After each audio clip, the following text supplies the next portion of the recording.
Hello बच्चों, कैसे हो भाई? सब लोग क्या चल रहा है? जिंदगी बड़ी खराब गुजर रही है सर। जिंदगी खराब गुजर रही है। ठीक है। ये तो अच्छी बात है ना? मतलब जिनकी जिनके मजे आ रहे हैं इसका मतलब कमियां तो हैं, फिर तो कमी है। और जिनकी जिंदगी खराब गुजर रही है इसका मतलब वो बेचारे जो है कोशिश कर रहे हैं, है ना? तो अब देखो, फिर वही है कि ऐसे लोगों से पढ़ने के लिए कहा जाए कि जो जिनका बहुत अच्छा चल रहा है, सब कुछ समझ रहे हैं कि एक पैर लंदन में है, अगले दिन पेरिस में है, फिर कभी कहीं, समझ रहे हो? तो अब ऐसे लोगों से आपने धीरे से ये बोला कि तुझे रात भर पढ़ाई करनी है, सोचो वो क्या जवाब दे। वो कहेगा पागल हो गए हो क्या? नहीं, इतना सुकून में सब कुछ चल रहा है, तुम पढ़ाई की बात कर रहे हो। लेकिन हाँ, फिर वही है कि हमें पता है इस तरह के लोग बहुत कम या ना के बराबर हैं। और अगर ऐसा है तो फिर तो अपने आप को प्रूफ करना पड़ेगा, अपने आप को जलाना पड़ेगा, तपाना पड़ेगा, और उसके बाद ही सक्सेस हाथ लगेगी। तो जो भी तुम कर रहे हो मुझे लगता है ठीक कर रहे हो। और बल्कि मैं तो यही कहूंगा कि अगर गुंजाइश है तो और कर लो, क्योंकि फिर मौका नहीं मिलेगा, है ना? फिर बाद में मौका नहीं मिलता, और फिर बाद में जो भी आज के कर्म है उसके अकॉर्डिंगली आपकी आगे की पूरी लाइफ गुजरती है, और आदमी सोचता ही रह जाता है कि ऐसा क्या हो गया कि इस बगल वाले को इतना कुछ मिलता चला जा रहा है और मुझे बहुत मेहनत के बाद भी बहुत अच्छी चीजें नहीं मिल पा रही। तो मेरा अपना हमेशा से मानना यह है कि अगर कोई ये कहता है कि भाई उस पर तरस खा लो, है ना?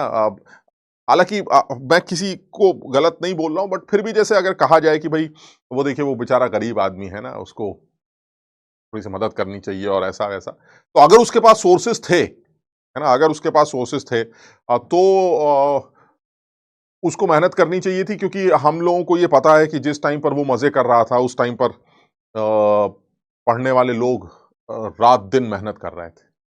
जिस टाइम पर सर्दियां थी उस टाइम पर हम कुर्सी मेज पर बैठे करते थे और ठंडक में पढ़ाई किया करते थे, हाथ में दस्ताने पहन लिए, मोजे पहन लिए, रजाई ओढ़ ली, कुछ भी कर लिया। लेकिन उस टाइम पर कुछ लोग ऐसे भी थे जो तार रजाई तान के सोया करते थे।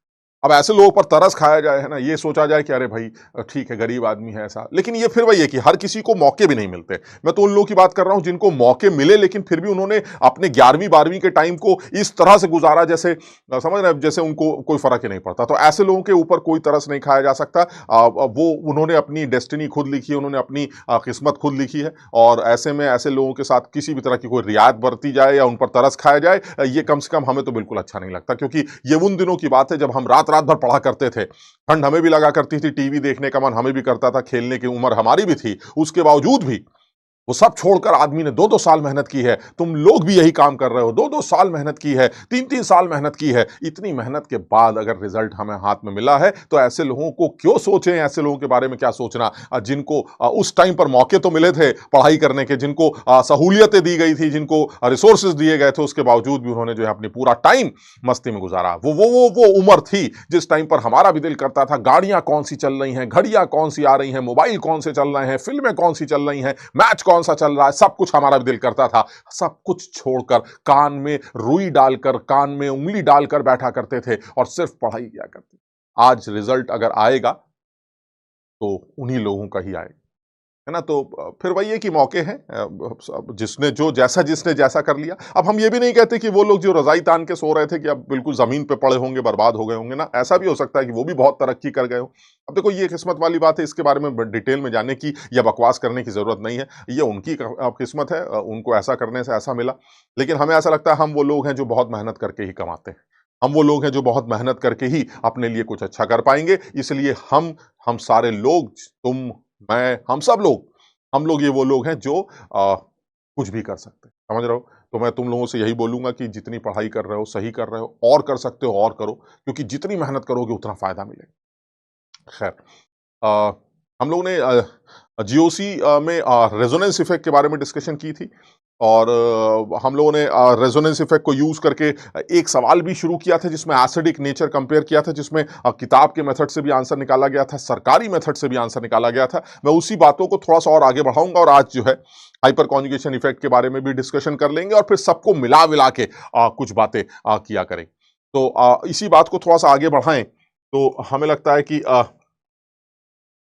एक आध सवालों को लेके अगर बात करें तो कुछ और एक आध एग्जाम्पल लेते हैं जिससे, और ये फिर वही है कि हम इस बार फिर से एसिडिक स्ट्रेंथ को ही कंपेयर कर रहे हैं और कंपेयर एसिडिक स्ट्रेंथ, हम फिर से वही काम कर रहे हैं। This is compare acidic strength.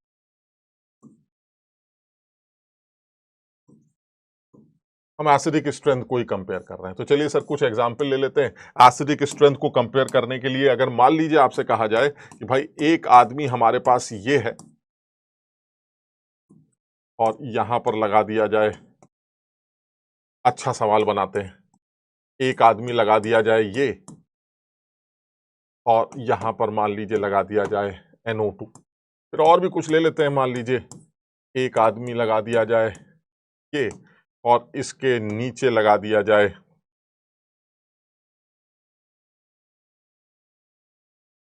यहां पर लगा देते हैं NO2।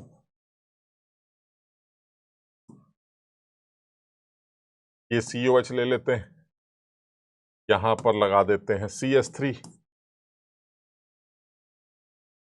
ये COH ले लेते हैं, यहां पर लगा देते हैं CH2CH3 और एक और आदमी चलिए ले लेते हैं जो हमारा खाली बेंजोइक एसिड होगा, मान लीजिए COH। वो कह रहा है क्या आप बता सकते हैं इन सब के एसिडिक स्ट्रेंथ का क्या ऑर्डर बने?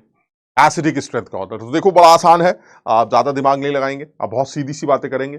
आप जो सरकारी मेथड है बहुत सीधा सा मेथड है, अगर सब लोग उसको ध्यान में रखेंगे तो आप सवालों को कर सकते हैं। और सरकारी मेथड में ये बताया गया था कि जो भी लोग लगे हैं उनका इस जगह पर क्या असर है, बिकॉज जो H निकलने जा रहा है वो H इस बार भी क्लियर है। शायद सर आप इसी H के निकलने की बात कर रहे हैं, यही H यहां से निकलने की बात चल रही है, इसी H के यहां से निकलने की बात चल रही है। तो कहां से ये H आसानी से निकलेगा, हमें ये सवाल का आंसर देना है। ये A है, B है, C ले लेते हैं, D ले लेते हैं, इसको E ले लेते हैं और इसको F ले लेते हैं। तो सर हम यहीं से H के निकलने की बात कर रहे हैं, आपको बताना है कहां से H आसानी से निकलेगा। तो कल भी जैसे कि हमारी बात हुई है लास्ट क्लास में भी कि अगर H जहां से निकलने जा रहा है उसके नीचे अगर प्लस है, आप समझ रहे हैं, तो वो प्लस जो है इलेक्ट्रॉन्स खींचेगा, जिसकी वजह से H का प्लस के फॉर्म में निकलना आसान हो जाएगा। लेकिन अगर माइनस आ गया तो माइनस इलेक्ट्रॉन रिपेल करेगा, तो H का प्लस के फॉर्म में निकलना मुश्किल हो जाएगा। तो बस अब आप निशान लगाते जाइए। ये सरकारी मेथड तो बहुत ही खूबसूरत मेथड है, लेकिन कर वही पाएगा जिसको वो दो बातें याद होंगी जो याद करने के लिए बोली गई थी। अगर आप ध्यान से देखें तो यहां पर एकदम साफ दिखाई दे रहा है कि सर इस OCH3 की वजह से जिस पर लोन पेयर है, कुछ याद आ रहा है? रिंग से लगे पहले एटम पर अगर लोन पेयर होगा तो क्या होगा सर? रिंग से लगे पहले एटम पर लोन पेयर है तो वो नेगेटिव चार्ज सर्कुलेट करेगा ऑर्थो और पैरा पोजीशंस पर। सर ये OCH3 है, लोन पेयर है, सर ये नेगेटिव चार्ज सर्कुलेट करेगा ऑर्थो और पैरा। सामने वाली पोजीशन इसकी क्या है? पैरा है, तो सर पक्का यहां नेगेटिव चार्ज आएगा। किस इफेक्ट की वजह से आएगा सर? रेजोनेंस इफेक्ट की वजह से आएगा। आगे बढ़ते हैं। सर रिंग से लगा NO2, NO2 क्या करता है सर? NO2 N पे डबल बॉन्ड लगा है, रिंग से लगे पहले एटम पर पाई बॉन्ड लगा होगा तो वो पॉजिटिव चार्ज सर्कुलेट करेगा ऑर्थो और पैरा पर। सामने वाली पोजीशन सर पैरा है, पक्का प्लस आएगा। किस इफेक्ट की वजह से आएगा सर? ये रेजोनेंस इफेक्ट की वजह से आएगा। बहुत बढ़िया सर। NO2 रिंग से लगा है, सर NO2 रिंग से लगा है तो पॉजिटिव चार्ज सर्कुलेट करता है ऑर्थो पैरा पर, लेकिन ये पोजीशन इसकी मेटा। इसका मतलब सर NO2 का रेजोनेंस इफेक्ट यहां नहीं कंसीडर किया जाएगा। सिर्फ कौन सा इफेक्ट कंसीडर किया जाएगा? सिर्फ इंडक्टिव। और NO2 का इंडक्टिव -I, यानी -I की वजह से वो सामने डेल प्लस देगा। क्लियर है? -I का मतलब सामने से इलेक्ट्रॉन चूसना, जिसकी वजह से सामने डेल प्लस आ जाएगा। प्लस नहीं, डेल प्लस, क्योंकि यहां पर NO2 का सिर्फ कौन सा इफेक्ट कंसीडर किया जा रहा है? -I। और यहां पर NO2 का कौन सा इफेक्ट कंसीडर किया जा रहा है? -I। और यहां पर OCH3 का कौन सा इफेक्ट कंसीडर किया जा रहा है? +R। क्लियर? चलिए इधर आते हैं। सर CH3 है मेटा पे लगा है तो सर और कुछ सोचना ही नहीं है सर, ये हवा मारेगा और इसकी वजह से सामने क्या आएगा? Del negative. सर यहां CH3 का आपने +I इफेक्ट कंसीडर किया है और यहां पर भी आपने CH2CH3 का +I इफेक्ट कंसीडर किया है। ये भी हवा मारेगा और ये भी डेल माइनस देगा, लेकिन सर इसकी हवाएं जो है वो इसकी हवा से तेज होगी, बिकॉज यहां दो कार्बन है, यहां एक ही कार्बन, और जहां कार्बन बढ़ जाते हैं वहां हवा तेज हो जाती है। इसका मतलब सर, और यहां कुछ है ही नहीं, तो इसका मतलब ये वो सर निशान आपने लगा दिए, निशान लगाने के बाद आंसर लिख दीजिए सर। प्लस जितना बड़ा होगा सर H का निकलना उतना आसान होगा। इन सब में सबसे बड़ा प्लस वो होगा जो रेजोनेंस की वजह से है, और वो साफ दिखाई देता है सर, B है। यानी बिना दिमाग लगाए सबसे अच्छा एसिड कौन सा होगा? B। फिर कौन होगा सर? जहां और कोई प्लस होगा सर, प्लस तो और कोई नहीं है लेकिन डेल प्लस है, डेल प्लस है तो भी H का निकलना आसान हो जाएगा सर, ये पक्का C आएगा। उसके बाद कोई और प्लस है? नहीं सर, कोई प्लस नहीं है, तो इसके बाद कम से कम माइनस ना हो, कुछ ना हो, वो ले लेते हैं, and that is F sir. उसके बाद F आ जाएगा। उसके बाद थोड़ा वाला माइनस, छोटा माइनस कौन सा होगा सर? इन दोनों में छोटा माइनस CH3 की वजह से होगा, क्योंकि इसका +I इसके +I से कम होता है, तो इसका मतलब नेक्स्ट नंबर D का आ जाएगा।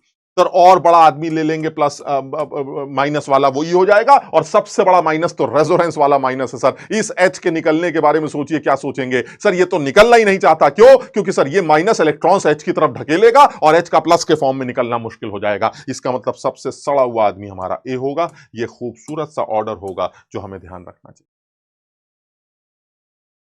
आसान एकदम, निशान लगाते जाइए, आंसर लिखते जाइए, लेकिन कर वही पाएगा जो बातें सुनता है, जो बातें नहीं सुनता है, जो याद नहीं रखता है वो मस्त हो जाएगा। तुमने सोचो मैंने कुछ याद करने के लिए नहीं बोला, सिर्फ इतनी बात बोली है, रिंग से लगे फर्स्ट एटम पर अगर लोन पेयर होगा तो वो सिस्टम नेगेटिव चार्ज सर्कुलेट करेगा ऑर्थो और पैरा पर। रिंग से लगे पहले एटम पर पाई बॉन्ड लगा होगा तो ये सिस्टम प्लस चार्ज सर्कुलेट करेगा ऑर्थो और पैरा पर। बस इतनी सी बात याद करनी है, निशान लगाते जाइए, आंसर लिखते जाइए, एक एक सेकंड में आंसर निकल के आएंगे। फिर भैया सर ओखली तैयारी वाले लोग ये सब कहां समझ पाते हैं, उनको तो टेक्निकल बातें समझ में आती। तो भैया ऐसा है, टेक्निकल भी यही है, आंसर भी ऐसे ही निकलेंगे। आप तमीज से आंसर निकालिए, सारे आंसर निकालिए।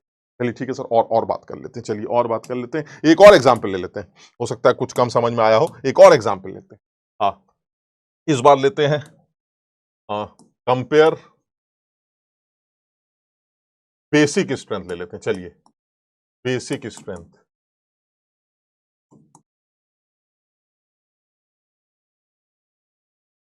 बेसिक स्ट्रेंथ को कंपेयर कर लेते हैं। पहले बिल्कुल देखो आसान, बिल्कुल सीधे सीधे तरीके से करते हैं। बिल्कुल सीधा तरीके का मतलब हुआ, जरा समझना, ये NH2, ये NO2, एक आदमी और ले लेते हैं, ये NH2, ये मान लीजिए OCH। चलिए सर इन तीनों को ही कंपेयर करते हैं, ज्यादा दिमाग नहीं लगाते, इन तीनों को ही कंपेयर करते हैं। तो पहले किताब किताब क्या कहती है, किताब की बात करते हैं। बेसिक स्ट्रेंथ के बारे में तुम्हें याद है मैंने क्या बताया था? तो बेसिक स्ट्रेंथ के बेसिकली आपने दो रूल्स बताए थे। पहला, availability of lone pair, nitrogen के ऊपर लोन पेयर की अवेलेबिलिटी कितनी ज्यादा है, तो जितनी ज्यादा नाइट्रोजन के ऊपर लोन पेयर की अवेलेबिलिटी होगी वो उतना ही अच्छा बेस माना जाएगा। दूसरा, अवेलेबिलिटी अगर हमारी और आपकी अवेलेबिलिटी कॉमन है, जैसे मेरे पास भी नाइट्रोजन पर लोन पेयर अवेलेबल है और आपके पास भी लोन पेयर अवेलेबल है, तो ऐसे में डिसाइड कौन करेगा? ऐसे में डिसाइड करेगा डोनेशन की टेंडेंसी, कौन सा नाइट्रोजन कितनी आसानी से इलेक्ट्रॉन डोनेट करना चाहता है, किसको? H प्लस को। जितनी आसानी से आप H प्लस के ऊपर इलेक्ट्रॉन मारेंगे वो उतनी आसानी से आपके पास चिपकेगा और बेसिक स्ट्रेंथ उतनी ही अच्छी मानी जाएगी। यानी आप H प्लस को उतनी आसानी से बुला रहे हैं, इसलिए अच्छे बेस माने जाए। तो फिर ऐसे में अवेलेबिलिटी का सवाल, चलिए सर किताब की बात करनी थी तो किताब की बात करते हैं। क्या ये नाइट्रोजन का लोन पेयर रेजोनेंस में इन्वॉल्व? हाँ सर, आपने कंडीशन बताई थी, डबल बॉन्ड की ऑल्टरनेट एटम पर अगर लोन पेयर हो, ये डबल बॉन्ड है, डबल बॉन्ड की ऑल्टरनेट एटम नाइट्रोजन है जिस पर लोन पेयर है। हाँ सर, ये पक्का रेजोनेंस करेगा सर। तो this lone pair is in resonance, यानी ये लोन पेयर अवेलेबल नहीं है सर, ये चक्कर काट रहा है सर, ये चक्कर काट रहा है। अब समझिए, ये रेजोनेंस में इन्वॉल्व है सर, समझना। अच्छा एक काम करते हैं, एक एक एग्जाम्पल, एक आदमी इसी के साथ और डाल देते हैं ताकि और क्लैरिटी आ जाए। ये जरा समझिएगा, ये NH2 ले, बस बस अब सही है। वो कह रहा है सर ये चार आदमियों को बताइए, चार आदमी बेसिक स्ट्रेंथ।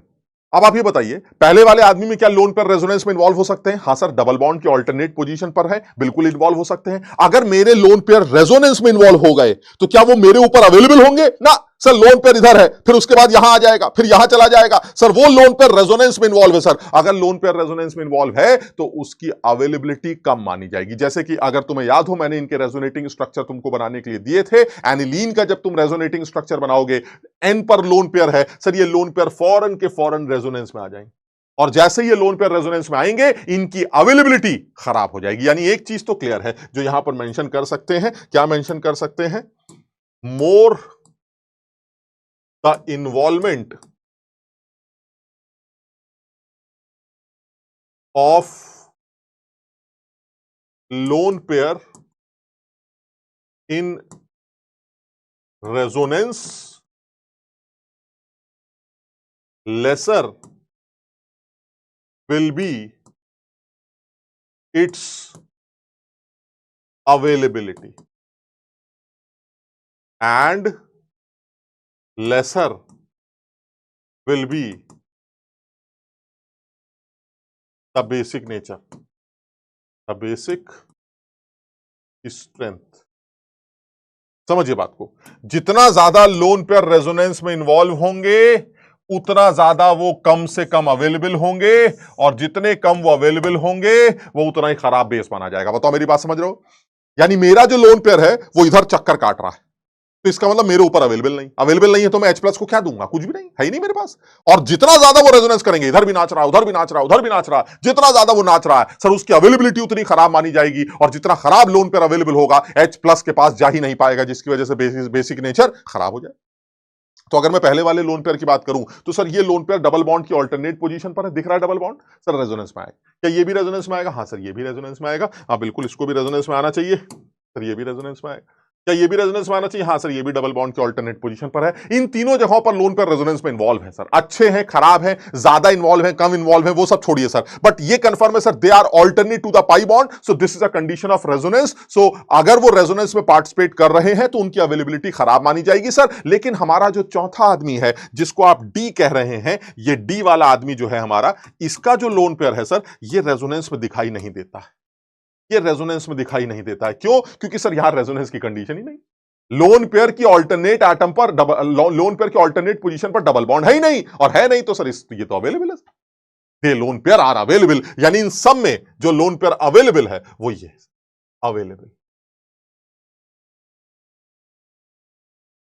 और अगर ये लोन पेयर अवेलेबल हैं तो दिमाग लगाने की जरूरत नहीं है सर, सबसे अच्छा बेस तो यही माना जाएगा, यानी इन सब में सबसे अच्छा बेस कौन सा होना चाहिए? डी। क्लियर? अच्छा, आप सर इन तीनों में कैसे कंपेयर करेंगे? चलिए तीनों की बात करते हैं। तीनों में सर मैंने देखा ये लोन पेयर चक्कर काट रहा है, बहुत बढ़िया सर, ये लोन पेयर भी चक्कर काट रहा है, लेकिन सर ये लोन पेयर ज्यादा चक्कर काट रहा है। मैंने कहा कैसे? कह रहा अरे सर समझिए बात को, मैं आपको बना के दिखाता हूं, ये लोन पेयर ज्यादा चक्कर काट रहा है। कैसे ज्यादा चक्कर काट रहा है, जरा ये देखते हैं। ये NH2 था, नीचे NO2 था, ये NO2 है, और ये आपका NH2। चलिए सर लोन पेयर को चक्कर काटाते हैं। लोन पेयर अंदर, डबल बॉन्ड बाहर, बेशर्मों की तरह, यानी यहां पर आ गया आपका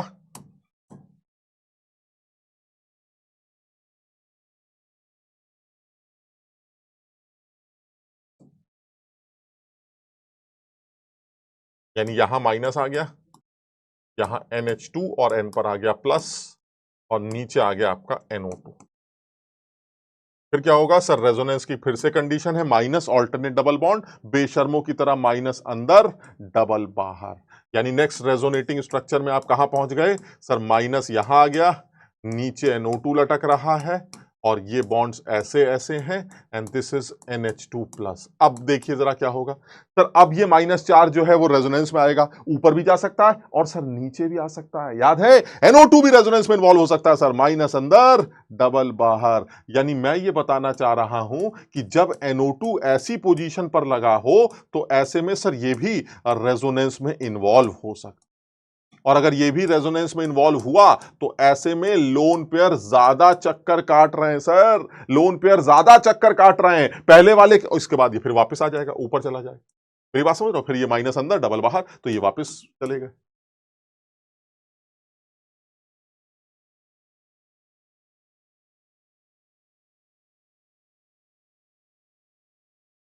फिर ये माइनस अंदर, डबल बाहर, यहां माइनस आ जाए,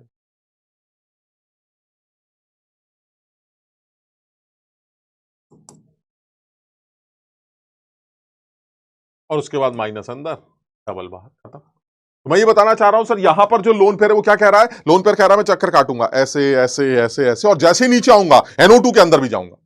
इसका मतलब ये हुआ ये वाले लोन पेयर ज्यादा चक्कर काट रहे हैं सर, और जितना ज्यादा वो चक्कर काटेंगे उतना कम अवेलेबल होंगे, क्योंकि वो तो घूम रहे हैं, तो जितना ज्यादा वो घूमेंगे उतना वो कम अवेलेबल होंगे, जिसकी वजह से बेसिक नेचर और खराब हो जाएगा। यानी एक चीज समझने की कोशिश करना कि सर ये वाला जो आदमी है, जो पहला वाला आदमी है, इस पहले वाले आदमी में जब लोन पेयर चक्कर काटते हैं तो बहुत खूबसूरत तरीके से पहले यहां माइनस आता है, फिर यहां माइनस आता है, फिर यहां माइनस आता है और ये वापस चले जाते हैं। बहुत अच्छा। लेकिन सर सेकंड वाले केस में जब लोन पेयर चक्कर काटते हैं तो पहले यहां माइनस आता है, फिर यहां माइनस आता है, फिर वो NO2 के अंदर भी टहल लेते हैं। वो कहते हैं चलो चलो तुम्हारे अंदर भी घूम लेते हैं। अब बताइए ज्यादा चक्कर कहां काट रहे हैं? सर ज्यादा चक्कर यहां काट रहे हैं, इसलिए बी का बेसिक नेचर ए से खराब होना चाहिए, क्योंकि यहां पर लोन पेयर की अवेलेबिलिटी और भी ज्यादा खराब है। बताओ समझे? क्लियर? अब सर जरा तीसरे वाले पर आते हैं।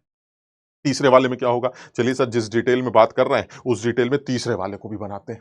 यही बनाते हैं ताकि सर ज्यादा समझ में आए। तीसरे वाला आदमी है हमारा ये, जिसमें पैरा पर क्या साहब लटक रहे हैं? पैरा पर लटक रहे हैं OCH3। ये OCH3 लगा है। चलिए सर रेजोनेटिंग स्ट्रक्चर बनाते हैं। जरा बताओ भाई, पहला रेजोनेटिंग स्ट्रक्चर कैसे बनेगा? लोन पेयर अंदर, डबल बाहर। सर बिल्कुल बेशर्मों की तरह यहां आ गया माइनस और यहां आ गया NH2 प्लस, और ये हो गए बॉन्ड्स, और नीचे लटक रहा है OCH3। चलिए और आगे बढ़ते हैं। फिर क्या होगा सर? फिर वही माइनस अंदर, डबल बाहर। अब नेगेटिव चार्ज आ गया पैरा पोजीशन पर और नीचे लटक रहा है OCH3।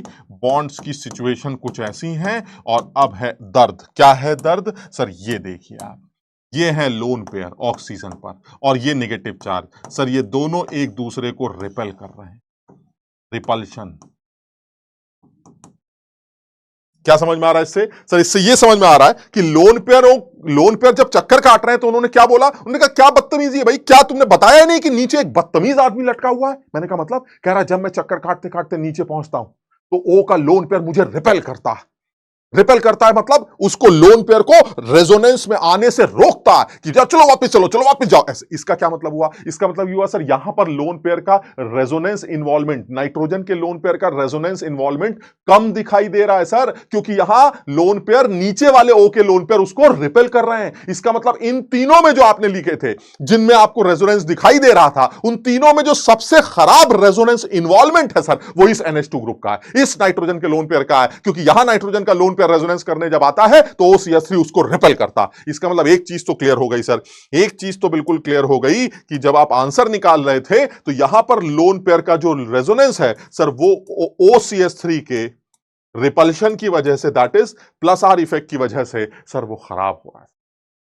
इसलिए अगर देखा जाए तो सर यहां तो चलिए रेजोनेंस है ही नहीं सर, ये तो सबसे अच्छा बेस है ही, इसको अलग कर दीजिए। लेकिन फिर अगर मैं इन तीनों में कंपेयर करता हूं तो इन तीनों में सर सबसे अच्छा आदमी सी होना चाहिए, इसमें कोई शक नहीं है सर। इन तीनों में सबसे अच्छा आदमी सी होना चाहिए। उसके बाद कम से कम जहां रेजोनेंस कम हो रही है उसे ए होना चाहिए, और मुझे लगता है सबसे लूटा हुआ आदमी बी होना चाहिए, क्योंकि इस बी के अंदर सर सबसे ज्यादा रेजोनेंस इन्वॉल्वमेंट दिखाई दे रहा है लोन पेयर का, और जितना ज्यादा लोन पेयर का रेजोनेंस इन्वॉल्वमेंट दिखाई देगा सर बेसिक नेचर उतना ही गंदा माना। सर देखिए ये तो आपका किताब का मेथड हो गया। सर सरकारी मेथड भी बता दीजिए। सरकारी में तो कुछ भी नहीं करना था, सिर्फ निशान लगाइए मस्त हो जाइए, खत्म हो गया। आप समझ रहे हैं? सिर्फ निशान लगाइए मस्त हो जाइए। तो सर यही सेम सवाल मैं एक बार तुम्हें सरकारी मेथड से करके दिखा। चलिए सर सेम सवाल।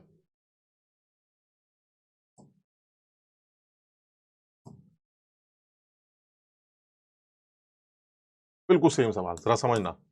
पहला आदमी था हमारा NH2, ठीक। दूसरा आदमी हमने लिया था NO2 वाला, ठीक है, सही है। तीसरा आदमी हमने लिया था OCH3 वाला, ये OCH3 वाला। और चौथा आदमी हमने लिया था जिसमें रेजोनेंस ही की कंडीशन नहीं थी, ये था।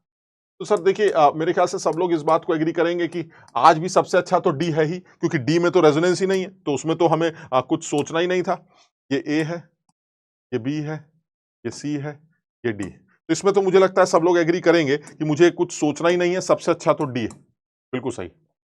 अब बचे हुए एबीसी में चेक करते हैं, ठीक। अब देखो क्या बताया था मैंने, आप जो नीचे ग्रुप लगा है उसका इफेक्ट चेक करते हैं। NO2 क्या करता था sir? NO2 positive charge circulate करता था, क्योंकि N पर डबल बॉन्ड है। देखो याद रखो वरना सब बेकार। सर पॉजिटिव चार्ज सर्कुलेट करता था, कहां कहां करता था सर? ऑर्थो पैरा पर। ये सामने वाली पोजीशन क्या है? पैरा। तो पैरा पर क्या आएगा सर? प्लस आएगा सर, यहां प्लस आएगा। कौन से इफेक्ट की वजह से आएगा सर? रेजोनेंस इफेक्ट की वजह से। चलिए बहुत बढ़िया। ये NO2 का कौन सा इफेक्ट है सर? ये NO2 का -R इफेक्ट है। रेजोनेंस इफेक्ट की वजह से ये प्लस चार्ज सर्कुलेट कर रहा है। चलिए OCH3 की बात करते हैं। O पर लोन पेयर होता है, जब रिंग से लगे पहले एटम पर लोन पेयर हो तो वो प्लस R इफेक्ट लगाता है। और कौन सा चार्ज सर्कुलेट करता है? नेगेटिव। कहां कहां? ऑर्थो पैरा पर। सामने वाली पैरा माइनस आएगा किस इफेक्ट से? रेजोनेंस। खत्म हो गया। अब तुम बताओ, लोन पेयर के नीचे प्लस है और लोन पेयर के नीचे माइनस है, क्या लगता है सर? अगर लोन पेयर के नीचे प्लस है तो वो क्या भागेगा? सवाल ही नहीं उठता सर। जैसे ही लोन पेयर के नीचे प्लस आएगा, नाइट्रोजन का लोन पेयर वहीं चिपक जाएगा, कहेगा नीचे प्लस हमें खींच रहा है। तो कैसे हम H प्लस के पास जाएं? हम H प्लस के पास तो जा ही नहीं पाएंगे, हमारा बेसिक नेचर सड़ जाएगा। लेकिन सोचो यहां लोन पेयर के नीचे माइनस है तो माइनस कहेगा चलो भागो, रिपेल, भागो। भागो कहां? कहां भागो? H प्लस के पास भागो। यानी ये लोन पेयर देने के लिए तैयार बैठा है H प्लस को अपने इलेक्ट्रॉन पेयर। ऐसे में इसका बेसिक नेचर अच्छा माना जाएगा। यानी इन तीनों, देखो वो तो अलग है, वहां तो रेजोनेंस ही नहीं है, उसको अलग कर दीजिए। इन तीनों में सबसे अच्छा आदमी ये होगा। फिर जहां माइनस नहीं है या प्लस नहीं है, और जहां प्लस है वो सबसे खराब होगा। यानी ऑर्डर क्या बन जाएगा? सबसे अच्छा D हो जाएगा। उसके बाद जहां इलेक्ट्रॉन्स भाग रहे हैं वो C हो जाएगा। उसके बाद जहां कुछ नहीं है वो A हो जाएगा। और सबसे बड़ा बर्बाद आदमी हमारा B हो जाएगा। समझिए बात। सरकारी मेथड में तो कुछ करना ही नहीं है।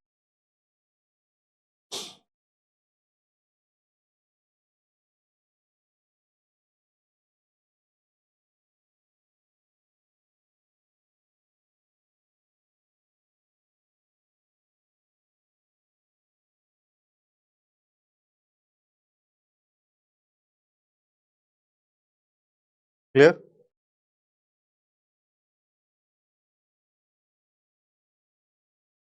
समझ में आ रहा है? चलिए सर और बात कर ले। एक आध सवाल और देख लेते हैं, बड़ा बड़ा फर्जी फर्जी सवाल है। क्या कहना चाह रहा है सर? ये कहना चाह रहे हैं कि इनमें which of the following compound does not exhibit resonance? या रेजोनेंस ही नहीं। सर इसमें क्या है सर? तो स्ट्रक्चर देख लीजिए, रेजोनेंस की 7 कंडीशंस हैं, उनमें से कहीं भी कोई कंडीशन दिखाई दे जाए तो टिक कर दीजिएगा। तो सर जैसे मान लीजिए पहला वाला आदमी है, आप ध्यान से देखिए, तो पहला वाला आदमी है CH3। पहला वाला आदमी है CH3, CH2, CH2, C double bond O, NH2। क्या यहां रेजोनेंस की कंडीशन है? हाँ सर, डबल बॉन्ड की ऑल्टरनेट पोजीशन पर लोन पेयर है, रेजोनेंस की कंडीशन है। और है तो ये है, ये लीजिए रेजोनेंस। लोन पेयर अंदर, डबल बाहर। याद है रेजोनेंस जब होता है लोन पेयर या नेगेटिव चार्ज का, लोन पेयर अंदर, डबल बाहर। और अगर नेगेटिव चार्ज है तो नेगेटिव अंदर, डबल बाहर। समझ लो भाई, पूरी बिल्कुल बेशर्मों की तरह याद करो, बिल्कुल मतलब समझ लो। तुम समझ नहीं पा रहे हो तुम्हें क्या चीज बताई जा रही है, और अगर तुम इसको नहीं समझ पा रहे हो तो अफसोस होता है। आपके लिए इतनी बड़ी इंपॉर्टेंट बातें, आपके लिए पूरी जिंदगी ये इतनी आसान हो जाएगी, आप समझ नहीं सकते। सेकंड वाले पर आते हैं। सेकंड वाले पर क्या हो रहा है? सेकंड वाले में कह रहा है कि भाई हमारा जो आदमी है वो है CH3, ये CH3 होना चाहिए। CH3, फिर है CH2, CH2 के बाद CH, CH के साथ डबल बॉन्ड CH, और CH के साथ फिर से एक CH2, और CH2 के साथ NH2। यहां रेजोनेंस की कंडीशन का जहां तक सवाल है सर, यहां तो रेजोनेंस दिख रहा है सर, यहां रेजोनेंस दिख ही नहीं रहा है। क्यों? क्योंकि मुझे रेजोनेंस की कंडीशन ही नहीं दिखाई देती। रेजोनेंस की कंडीशन ही नहीं, क्यों नहीं है? लोन पर है तो सर ऑल्टरनेट, डबल बॉन्ड की ऑल्टरनेट एटम पर होना चाहिए, दूर नहीं हो है। समझ लो बात को सर? यहां रेजोनेंस नहीं है, बी में रेजोनेंस। बाकी आप चेक करके देख सकते हैं, आपको रेजोनेंस दिखाई दे रहा। क्लियर है? जैसे सी वाले को भी देखो तो सी वाले में क्या हो जाएगा? CH3, CH2, O, CH, double bond CH2। ये देखिए, डबल बॉन्ड की ऑल्टरनेट पोजीशन पर लोन पेयर है, रेजोनेंस की सिचुएशन बनेगी। और रेजोनेंस होगा कैसे? तो वही सर जैसे होता था लोन पेयर का, कैसे होता था? लोन पेयर अंदर, डबल बाहर। ये रेजोनेंस। तो इसका मतलब यहां पर भी आपको रेजोनेंस दिखाई दे रहा है, यहां पर भी हमें रेजोनेंस दिखाई दे रहा है। और अगर चलो बनाया है तो चौथा भी बना लो। चौथे वाले को देखोगे तो क्या होगा सर? चौथे वाले को अगर आप देखते हैं, यहां बना लेते हैं। चौथे वाले को अगर आप देखते हैं तो ये बेंजीन है, और बेंजीन में तो देखिए रेजोनेंस है ही ना। बेंजीन के तो अपने इलेक्ट्रॉन रेजोनेंस कर ही रहे हैं। और आप देखिए तो ये देखिए C double bond O, NH2। अरे सर इसमें तो भर भर के रेजोनेंस। आप देखिए कहीं कोई दिक्कत ही नहीं है सर, लोन पेयर अंदर, डबल बाहर, सब रेजोनेंस है सर। इसमें भी रेजोनेंस, इसमें इतना सोचने की जरूरत नहीं है सर, इसमें भी रेजोनेंस। फिर बी ऐसा स्ट्रक्चर है जिसमें रेजोनेंस दिखाई नहीं दे रहा। तो ये रेजोनेंस की 2021 में तुम्हारा ही इम्तिहान जिसकी तुम तैयारी कर रहे हो, सोच रहे लेवल देख रहे हैं आप। चलिए सर और बात करें। एसिडिक स्ट्रेंथ पे सवाल जानना चाहते हैं वो हमसे। 2022 का सवाल है, अब भर भर के आते हैं, भर भर के एकदम।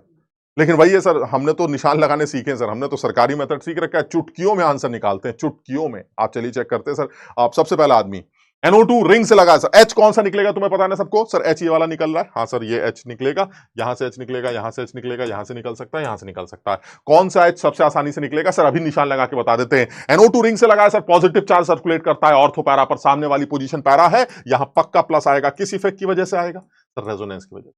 NO2 रिंग से लगा है सर, पॉजिटिव चार्ज सर्कुलेट करता है ऑर्थो पैरा पोजीशन पर, लेकिन सर ये मेटा है, इस NO2 की ये मेटा है, मेटा पर तो प्लस नहीं आएगा, तो सिर्फ NO2 का सिर्फ कौन सा इफेक्ट काम करेगा?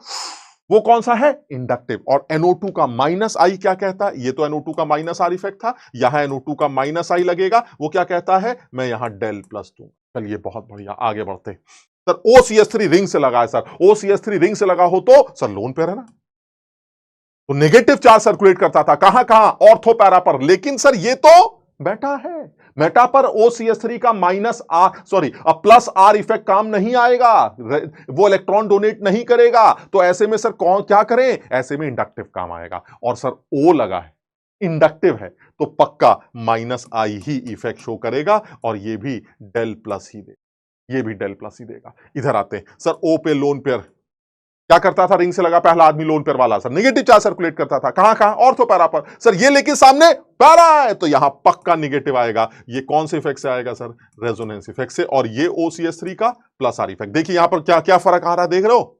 बहुत इंपॉर्टेंट बात, बहुत इंपॉर्टेंट। लोग बहुत खोखली तैयारी वालों को कुछ नहीं समझ में आता। अगर मैं OR ग्रुप की बात करूं या OH ग्रुप की बात करूं, तो they are actually plus R and minus I. समझने की कोशिश करना भाई, रेजोनेंस की वजह से ये देते हैं और इंडक्टिव की वजह से लेते हैं, क्योंकि इंडक्टिव में तो O का इलेक्ट्रोनेगेटिविटी आ जाती है, और इलेक्ट्रोनेगेटिविटी इसकी तगड़ी होती है, तो ये चूसता।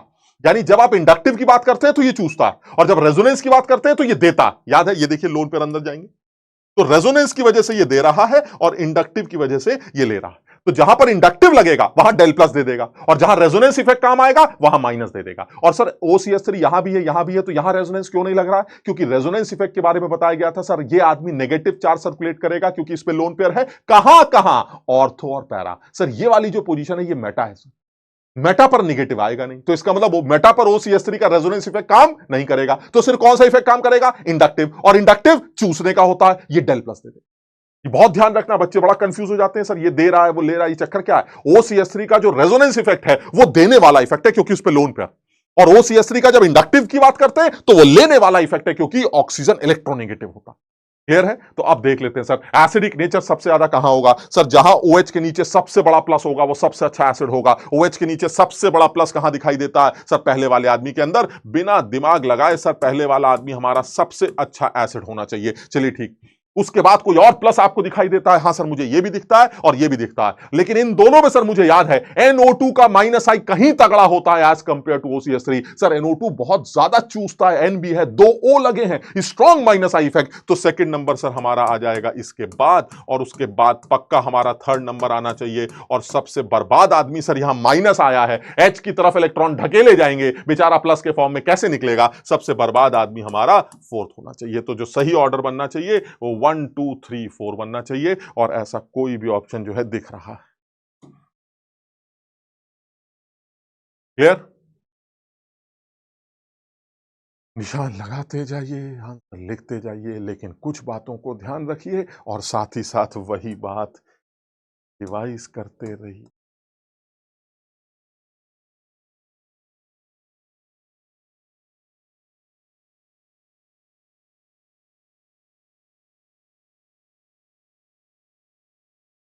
एक बच्चे ने कमेंट में देखा था मैंने, एक बच्चे ने लिखा था, सवाल वाल कराइए और खूब सारे।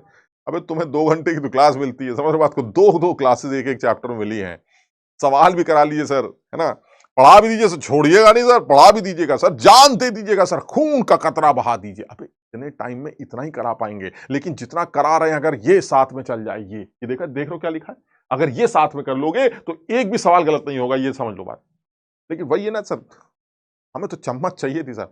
हमने तो ये बैच इसलिए लिया था कि एक आदमी चम्मच मुंह में डाल दे, ऐसा होगा नहीं, समझो बात को।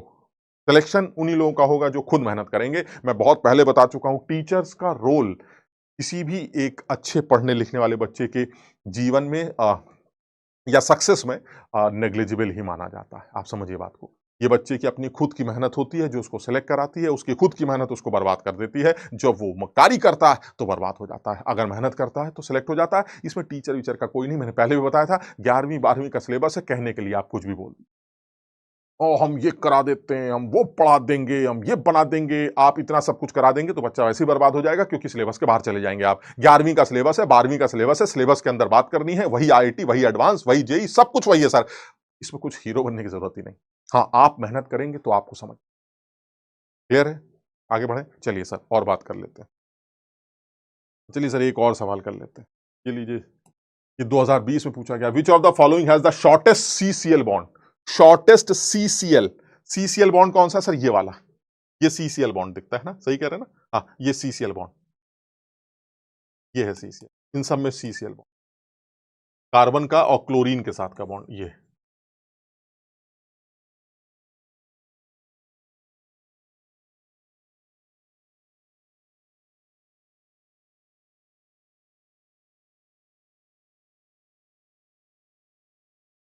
तुम बताओ, जो बॉन्ड है वो शॉर्टेस्ट का क्या मतलब है सर? सारे बॉन्ड तो एक जैसे ही हैं, सारे बॉन्ड सिंगल है सर। कार्बन और क्लोरीन का बॉन्ड तो सारे ही सिंगल है सर। देख लीजिए, ये भी सिंगल बॉन्ड, ये भी सिंगल, सारे सिंगल बॉन्ड। तो शॉर्टेस्ट लॉन्गेस्ट क्या होता है? सब बराबर होंगे ना? याद है, दिखता कुछ और है, होता कुछ और। क्यों? क्योंकि जिस बॉन्ड को आप सिंगल समझ रहे हैं, हो सकता है उसके अंदर डबल बॉन्ड भी कैरेक्टर हो, उसके अंदर डबल कैरेक्टर भी हो। मतलब देखिए आपके सामने, हम ज्यादा इसमें डिटेल में नहीं जा रहे हैं, बहुत सीधी बात कर रहे हैं। क्या आप देख पा रहे हैं यहाँ लोन पेयर है?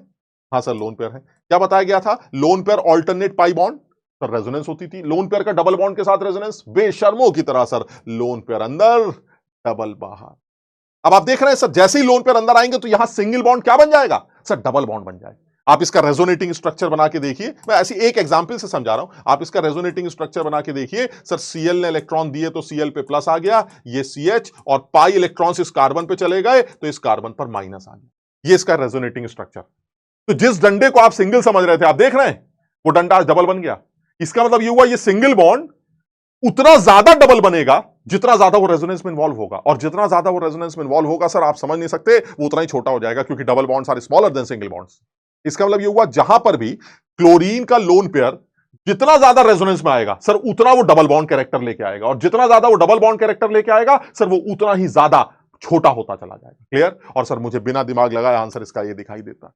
क्यों? क्योंकि सर यहां लोन पेयर का रेजोनेंस होगा और NO2 कहेगा आओ आओ मेरे साथ भी रेजोनेंस करो। जरा देखना जरा ध्यान से सर, ये देखिए Cl है, इस Cl के बगल में ये CH है, CH के साथ डबल बॉन्ड CH है, और ये देखो सर, ये लगा N। देख रहे हैं रेजोनेंस? हाँ सर, क्या लंबा रेजोनेंस चल रहा है। Lone pair alternate pi bond, alternate pi bond, lone pair अंदर, डबल बाहर, डबल बाहर सर, जबरदस्त। यानी NO2, और ये तो बड़ा टेक्निकल आंसर दे रहा हूं, तुम अपना अकल लगाते तुम्हें वैसी समझ में आ जाती। NO2 क्या कह रहा है? NO2 कह रहा है मैं चूसता हूं, खींचूंगा। खींचूंगा तो लोन पेयर क्या कहेंगे? चलो चलो रेजोनेंस करते हैं। इलेक्ट्रॉन्स को खींचेगा ना, तो ये रेजोनेंस में इन्वॉल्व हो रहा है, और अगर ये लोन पेयर रेजोनेंस में इन्वॉल्व होंगे तो ये बॉन्ड वैसे ही छोटा हो जाएगा, क्योंकि डबल कैरेक्टर आ जाएगा। अब आप सोचिए ये क्या कह रहा है? ये कह रहा है आ जाओ रेजोनेंस करेंगे। अगर पागल हो गए हो, कैसा रेजोनेंस? OCH3 को अगर आप ध्यान से देखें तो O पर लोन पेयर है। This is the longest CCL bond. आप समझिए, ये लॉन्गेस्ट सीसीएल बॉन्ड है, क्योंकि यहां रेजोनेंस इन्वॉल्वमेंट सबसे गंदा है। याद करो क्या बताया था सर, मैं आपको करके दिखाता हूं। इसका एक रेजोनेटिंग स्ट्रक्चर बनाता हूं, अभी तुम्हें समझ में आ जाएगा। फिर इसका जो रेजोनेटिंग स्ट्रक्चर आप बनाएंगे वो ये बनेगा, Cl अंदर, डबल बाहर। ठीक, क्या बनेगा सर? Cl अंदर आएगा तो Cl पे प्लस आ जाएगा, यहां डबल कैरेक्टर आ जाएगा, यहां सिंगल बॉन्ड आ जाएगा, यहां माइनस आ जाएगा, और इसके बगल में OCH3 आ जाएगा। कुछ याद आ रहा है? हाँ सर याद आ रहा है। क्या याद आ रहा है सर? ये रिपल्शन याद आ रहा है सर, ये रिपल्शन याद आ रहा है। तो क्या हुआ सर? ये लोन पेयर कह रहे हैं Cl के, मैं नहीं जा रहा भैया, मुझे रेजोनेंस करवाओगे तो यहां माइनस आ जाएगा कार्बन पे, और उसके बगल में लोन पेयर मुझे परेशान कर रहा है, रिपेल कर रहा है। यानी यहां पर लोन पेयर का रेजोनेंस इन्वॉल्वमेंट सबसे घटिया, सबसे घटिया।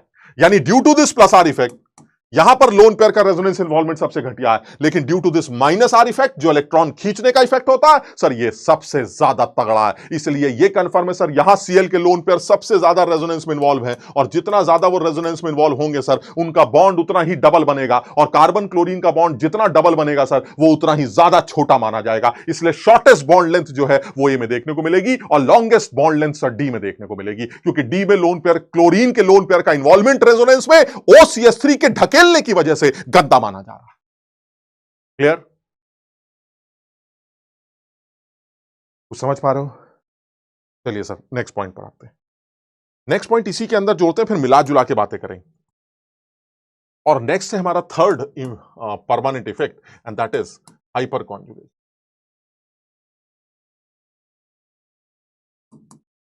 फिर इन सबको मिला देंगे, सारे इफेक्ट्स इकट्ठे कर लेंगे।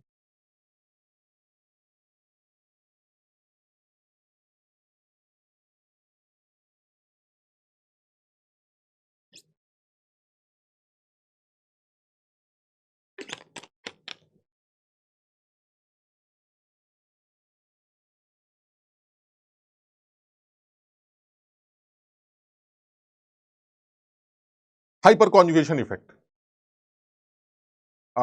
जिस तरह से हमने देखा कि पाई इलेक्ट्रॉन्स का डीलोकलाइजेशन हो सकता है, उसी तरह से सिग्मा इलेक्ट्रॉन्स का भी डीलोकलाइजेशन हो सकता है। अब ये एक हाइपोथेटिकल इफेक्ट है, बट बहुत सारी मॉलिक्यूलर प्रॉपर्टीज को गवर्न करता है, एक्सप्लेन करता है, इसलिए हम मान लेते हैं कि ऐसा होता ही होगा। जस्ट लाइक हाइब्रिडाइजेशन, तुम्हें इनऑर्गेनिक केमिस्ट्री में पढ़ाया गया होगा, या पढ़ाओगे, या तुमने पढ़ा होगा, या पढ़ाया जाएगा कि हाइब्रिडाइजेशन इज हाइपोथेटिकल कॉन्सेप्ट।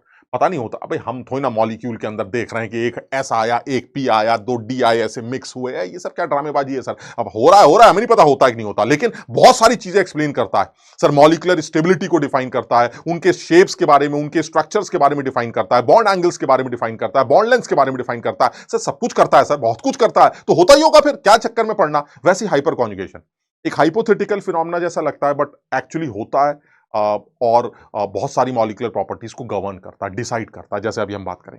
तो अगर मैं इसकी छोटी सी डेफिनेशन लिखना चाहूं तो this is simple delocalization, delocalization of sigma electrons with empty p orbital और पाई ऑर्बिटल। अभी हम बात कर, this is delocalization of sigma electrons and pi electrons, ऐसे मान लीजिए आप।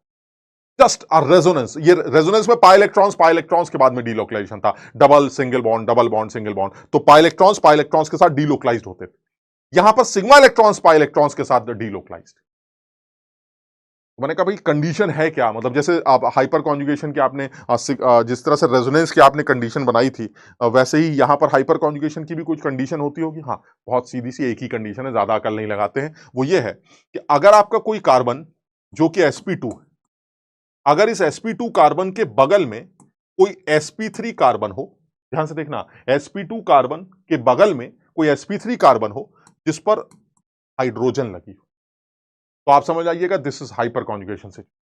ये हाइपर कॉन्जुगेशन की कंडीशन है, बात खत्म, ज्यादा हम दिमाग नहीं लगाएंगे, बिल्कुल सीधी बात कर रहे हैं। sp2 हाइब्रिड कार्बन के एडजेसेंट कार्बन जो कि sp3 अगर है, तो उसके ऊपर अगर हाइड्रोजन है, तो सर ये हमारी हाइपर कॉन्जुगेशन की सिचुएशन है। यहां पर ये सिग्मा इलेक्ट्रॉन्स जो हैं वो डीलोकलाइज्ड होंगे इस कार्बन के या तो एमटीपी ऑर्बिटल्स के साथ या पाई ऑर्बिटल्स के साथ। मैं आपको अभी बना के दिखाऊं, दिस इज द कंडीशन। आपको ज्यादा अकल नहीं लगानी है, ये सिंपल कंडीशन है, हम बिल्कुल सीधी सीधी बात कर रहे हैं, तुम अभी देखोगे तुम्हें समझ में आ जाएगी। चलिए सर एक एग्जाम्पल से इस बात को समझिए, जरा बताइए, हम थोड़ा समझना चाह रहे हैं, तो एक सिंपल एग्जाम्पल से इसको समझेंगे और उसके बाद डिटेल में इसके बारे में थोड़ा सा डिस्कशन करते हैं। ठीक, आप सिंपल एग्जाम्पल क्या है, तो सिंपल एग्जाम्पल ले लेते हैं। जैसे आपने sp2 कार्बन बोला, तो मैं आपको एक sp2 कार्बन बना के दिखाता हूं। फिर आपने कहा उसके बगल में एक sp3 होना चाहिए, तो मैं आपको उसको बगल में एक sp3 और हाइड्रोजन लगा के दिखाता हूं। ठीक, एक एग्जाम्पल से समझते हैं। चलिए सर एक एग्जाम्पल से समझते हैं। ये आदमी लेके आते हैं, जरा ध्यान से देखना, this is CH double bond CH2, इसके बगल में ये H, जरा समझना जरा, मैं प्रोपीन की बात कर रहा हूं, अगर तुम पढ़े लिखे हो तो तुम समझ रहे हो, दिस इज प्रोपीन, मैं प्रोपीन की बात कर रहा हूं। चलिए सर, यहां पर आप बताइए सर क्या रेजोनेंस है? रेजोनेंस मैंने कहा सर रेजोनेंस में आपने बताया था डबल बॉन्ड के ऑल्टरनेट पोजीशन पे डबल बॉन्ड होना चाहिए, नहीं है सर। डबल बॉन्ड के ऑल्टरनेट पोजीशन पर लोन पेयर होने चाहिए, नहीं है सर। डबल बॉन्ड के ऑल्टरनेट पोजीशन पे पॉजिटिव चार्ज, नहीं है सर। नेगेटिव चार्ज, नहीं है सर। लोन पेयर, नहीं है सर। रेडिकल, नहीं है सर। कार्बोकैटायन के बगल में लोन पेयर, नहीं है सर। कार्बो फ्री रेडिकल के बगल में लोन पेयर, नहीं है सर। 7 कंडीशन थी, यहां कुछ नहीं है, यहां सिर्फ डबल बॉन्ड दिख रहा है और कुछ नहीं दिख रहा। तो हमने कहा फिर बात खत्म हो गई, रेजोनेंस नहीं। लेकिन सर एकदम से मेरा दिमाग क्या कह रहा है, मेरा दिमाग एकदम से कह रहा है सर ये कार्बन sp2 और इसके बगल में सर ये मामला sp3 है जिस पर हाइड्रोजन भी लगी है सर, या हाइड्रोजन लगी है सर, तीन तीन हाइड्रोजन लगी। तो सबसे पहली बात, sp2 के जो बगल वाला कार्बन है उसको अल्फा कार्बन कहा जाता है। ये सबसे पहली बात हो गई हमारे लिए, अल्फा कार्बन। और उस अल्फा कार्बन पर जितने भी हाइड्रोजन्स लगे होते हैं उनको अल्फा हाइड्रोजन्स कहा जाता है। तो सर इस अल्फा कार्बन पर यह हाइड्रोजन है, यह हाइड्रोजन है, यह हाइड्रोजन है, so you have 3 alpha hydrogens also. यानी सर प्रोपीन एक ऐसा मामला है, प्रोपीन एक ऐसा स्ट्रक्चर है जिसके बारे में हम बोल सकते हैं प्रोपीन हैज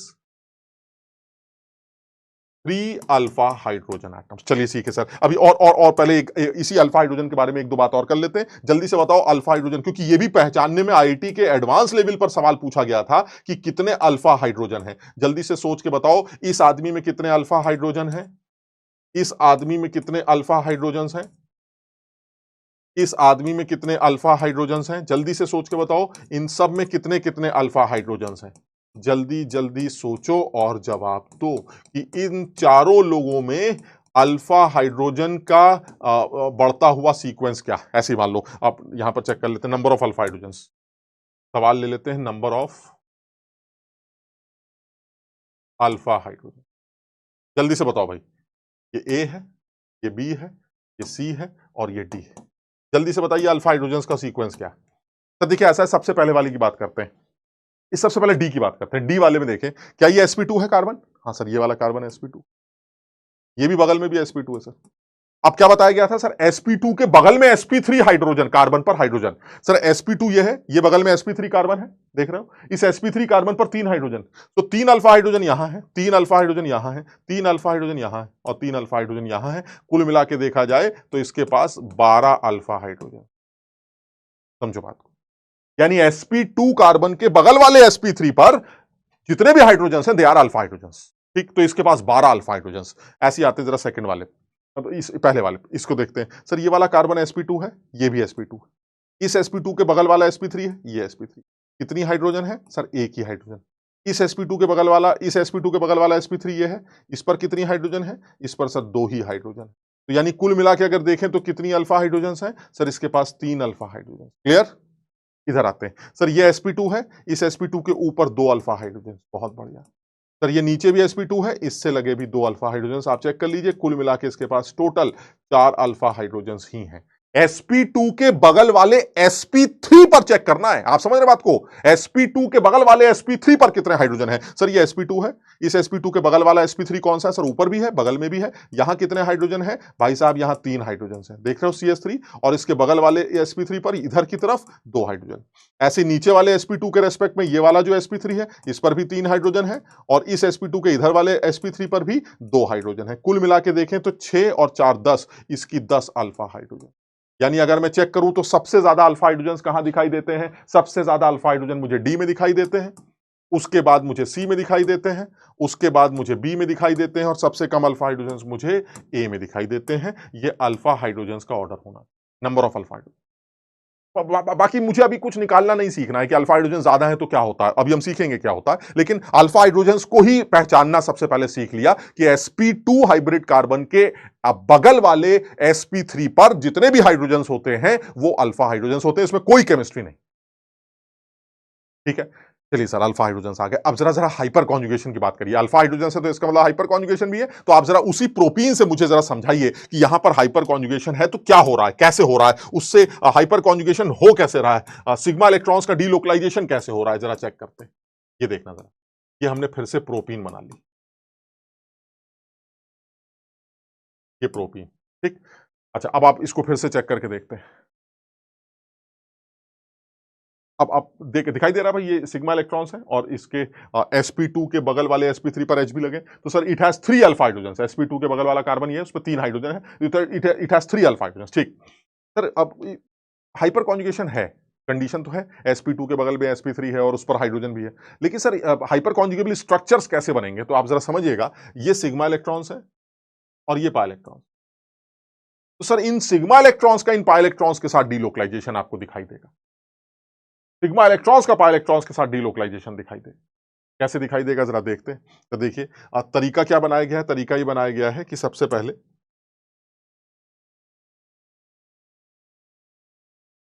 P और H का बॉन्ड मिटाया, P पर माइनस, H पे प्लस, माइनस जो है वो रेजोनेंस में आ गया। सर ये इसका पहला हाइपर कॉन्जुगेबल स्ट्रक्चर।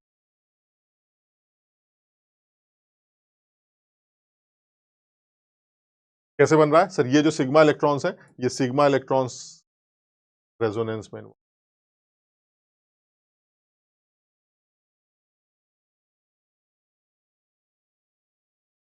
ये इसका पहला हाइपर कॉन्जुगेबल स्ट्रक्चर। मतलब आपने सिग्मा बॉन्ड तोड़ा, ऊपर एच को प्लस दे दिया, सी को माइनस दे दिया, और माइनस अब डबल बॉन्ड के ऑल्टरनेट पर आ गया, तो अब तो रेजोनेंस हो जाएगा। ये जो माइनस आया, ये कौन से इलेक्ट्रॉन्स है? Sigma electrons. देखो समझना जरा, मैंने क्या किया, मैंने कुछ ऐसे किया, ये सी था, ये एच था, ये एच था, ये एच था, और ये था सी एच, और इधर था double bond C H two. अब जरा समझना, मैंने ये वाला बॉन्ड तोड़ा, एच को प्लस दिया, सी को माइनस दिया, यानी बॉन्ड तोड़ते ही दोनों इलेक्ट्रॉन किसको दे दिए? कार्बन को। ये कौन से इलेक्ट्रॉन्स है सर? ये सिग्मा बॉन्ड के इलेक्ट्रॉन्स है, दे आर सिग्मा इलेक्ट्रॉन्स, और इन ये they are alternate with pi bond. आया रेजोनेंस की कंडीशन, ऑल्टरनेट पाई बॉन्ड पर नेगेटिव चार्ज। हाँ सर, अब क्या होता था? माइनस का डबल बॉन्ड के साथ रेजोनेंस, बेशर्मों की तरह सर आपने बताया था, माइनस अंदर डबल बाहर, बात खत्म, माइनस अंदर डबल बाहर। सर ये देखिए इसका पहला रेजोनेटिंग स्ट्रक्चर, ये H का प्लस चार्ज बिल्कुल ऐसे ही दिखाइएगा, हटाइएगा नहीं। क्यों? क्योंकि अगर H हट गया यहां से तो सर फिर वो कंडीशन वायलेट कर जाएगी कि आपने एटम को मूव करा दिया सर, जबकि बताया गया था किसी भी तरह के रेजोनेंस में मूवमेंट सिर्फ किसका होगा? इलेक्ट्रॉन्स का। एटम नहीं हिल सकता सर, एटम नहीं हिल सकता, समझो बात, मेरी बात समझ रहे हो? यानी H बिल्कुल वैसा ही रहेगा, कार्बन और हाइड्रोजन के बीच में कोई बॉन्ड नहीं, लेकिन रहेगा ऐसे का। सर ये तो आपने इन सिग्मा इलेक्ट्रॉन्स को पाई इलेक्ट्रॉन्स के साथ रेजोनेंस कराया। सर ये वाले सिग्मा इलेक्ट्रॉन्स भी तो इन्वॉल्व हो सकते थे, ये वाले भी तो हो सकते थे, बिल्कुल हो सकते थे सर। इसके दो और रेजोनेटिंग हाइपर कॉन्जुगेबल स्ट्रक्चर्स बन सकते थे, वो ये पी एच प्लस ऐसे का ऐसा, ये एच, ये H, double bond C H, single bond C H two minus. Sir इसका एक और हाइपर कॉन्जुगेबल स्ट्रक्चर बन सकता था, ये एच, ये H, और इस बार ये वाले सिग्मा इलेक्ट्रॉन्स इन्वॉल्व हो जाते तो ये सर इसका नेक्स्ट हाइपर कॉन्जुगेबल स्ट्रक्चर। यानी कुल मिला के देखें तो इस आदमी के टोटल 3 अल्फा हाइड्रोजन्स की वजह से टोटल 4 हाइपर कॉन्जुगेबल स्ट्रक्चर्स हैं, 1 2 3, और एक ये खुद जो था प्रोपीन जो पहले से था। That means you have, if alpha hydrogens are X, then total hyper conjugable structures are x plus one. ये जेई में सवाल पूछा जा चुका है, सब लोग इसको ध्यान में रखें। यानी अगर अल्फा हाइड्रोजन्स मेरे पास x है तो टोटल स्ट्रक्चर्स जो बनेंगे वो x प्लस वन बनेंगे। यानी वो x तो है, देखिए 3 अल्फा हाइड्रोजन्स थे, तो एक इस सिग्मा को हमने पाई इलेक्ट्रॉन्स के साथ रेजोनेंस करा दिया, इस सिग्मा इलेक्ट्रॉन्स का पाई इलेक्ट्रॉन्स के साथ रेजोनेंस करा दिया, इस सिग्मा इलेक्ट्रॉन का पाई इलेक्ट्रॉन के साथ करा दिया, 3 तो बना ही दिए मैंने। और एक ये खुद जो था प्रोपीन जो ओरिजिनल स्ट्रक्चर, ये टोटल मिला के 1 2 3 4, ये 4 हाइपर कॉन्जुगेबल स्ट्रक्चर्स माने जाएंगे, टोटल x प्लस वन। यानी जितने भी अल्फा हाइड्रोजन्स होंगे उसमें एक जोड़ दीजिए। अगर वो कहता है अल्फा हाइड्रोजन्स कितने हैं वो गिन लीजिएगा, अगर टोटल हाइपर कॉन्जुगेशंस की स्ट्रक्चर्स की बात करता है तो उसमें एक जोड़ दीजिए। समझ में आया? सब कुछ दिख रहा है ये?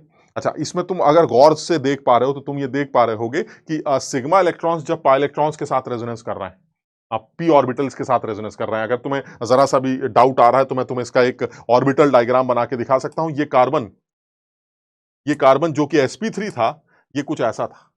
अगर तुम जानते हो तो sp3 कुछ ऐसा होता है, टेट्राहेड्रन।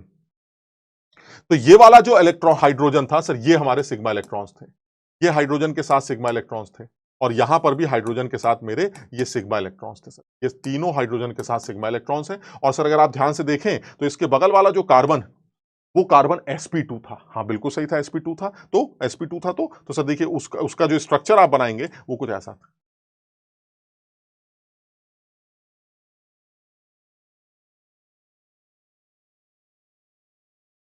ये कार्बन sp2, उसके बगल वाला कार्बन भी sp2, ये कार्बन sp2, उसके बगल वाला कार्बन भी sp2।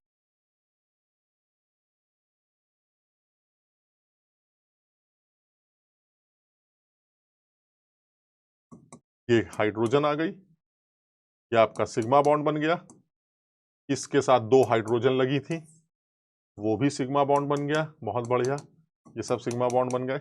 और इस कार्बन को, ये भी सिग्मा बॉन्ड बन गया, इस दोनों कार्बन पर p ऑर्बिटल्स,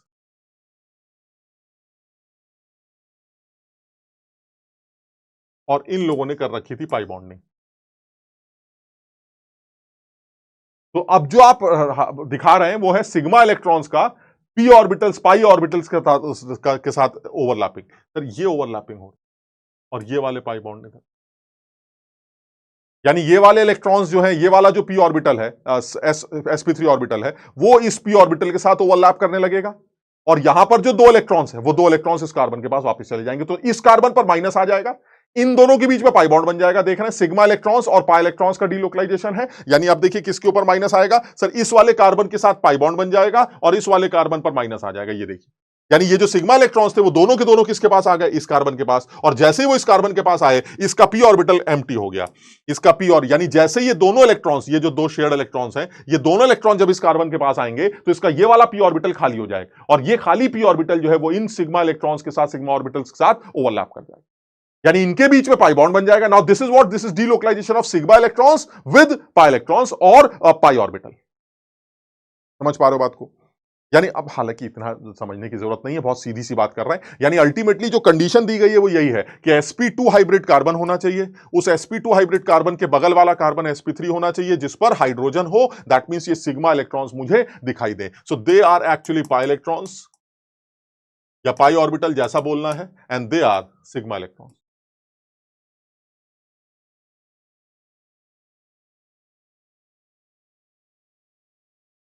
क्लियर है? तो सर इससे हो क्या रहा है, तुम जरा समझना, इससे हो ये रहा है कि जिस बॉन्ड को आप ये सिंगल समझ रहे थे, देख रहे हैं सिंगल बॉन्ड है, ये सिंगल बॉन्ड सर अपने हाइपर कॉन्जुगेबल स्ट्रक्चर में डबल बन जाता है, ये देखिए डबल बन गया, और जिस डबल बॉन्ड को आप डबल समझ रहे थे वो हाइपर कॉन्जुगेशन में आते ही सिंगल बन जाएगा, ये देखिए सिंगल बन गया।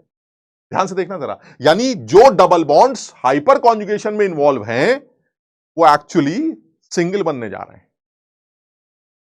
ये इंपॉर्टेंट इंफॉर्मेशन, और जितने ज्यादा वो हाइपर कॉन्जुगेशन में इन्वॉल्व हैं वो उतना ज्यादा सिंगल बनने जा रहे हैं। आप देख रहे हैं यहां पर इसके पास 3 अल्फा हाइड्रोजन है, ये 3 बार सिंगल बन रहा है सर, देखिए ये भी डबल बॉन्ड था, सिंगल बन गया, ये यहां पर भी सिंगल बन गया और यहां पर भी सिंगल बन गया। सर जिस डबल बॉन्ड को आप कंसीडर कर रहे थे, आप देख रहे हैं इस वाले डबल बॉन्ड को, मैं इस डबल बॉन्ड की बात कर रहा हूं, ये डबल बॉन्ड आज यहां डबल बॉन्ड था लेकिन यहां सिंगल बना, सर यहां भी सिंगल बना और यहां भी सिंगल बना, यानी जिस डबल बॉन्ड को मैं डबल समझता था वो एक्चुअली हाइपर कॉन्जुगेशन इफेक्ट की वजह से भी सिंगल बन सकता है, रेजोनेंस की वजह से तो वो सिंगल बनता ही है। याद है बेंजीन में जो डबल बॉन्ड थे वो सिंगल बन गए थे, सिंगल थे वो डबल बन गए थे, दैट वाज रेजोनेंस। सर कोई भी डबल बॉन्ड रेजोनेंस की वजह से तो सिंगल बन सकता है, सर हाइपर कॉन्जुगेशन की वजह से भी वो सिंगल बनता है, और जितना ज्यादा वो हाइपर कॉन्जुगेशन में इन्वॉल्व होगा डबल बॉन्ड उतना ज्यादा वो सिंगल बनेगा, और जितना ज्यादा वो सिंगल बनेगा सर उतना ज्यादा बड़ा माना जाएगा। आप समझिए, इसका मतलब ये हुआ सर हाइपर कॉन्जुगेशन के एक एप्लीकेशन में तो bond length of double bond भी आना चाहिए। तो चलिए मैं एप्लीकेशंस की बात करता हूं, यानी हाइपर कॉन्जुगेशन एक बहुत सीधा सा फिनोमिना है, एक हाइपोथेटिकल फिनोमिना है जिसमें सिग्मा इलेक्ट्रॉन्स जो है वो एम्प्टी p ऑर्बिटल्स के साथ, मैं अभी दिखाता हूं, या फिर पाई इलेक्ट्रॉन्स पाई ऑर्बिटल्स के साथ भी डिलोकलाइज्ड हो सकते हैं। चलिए अब सर कुछ इसके एप्लीकेशन पार्ट पर आते हैं ताकि और क्लैरिटी निकल के आए। चलिए सर एप्लीकेशन पार्ट पर आते हैं।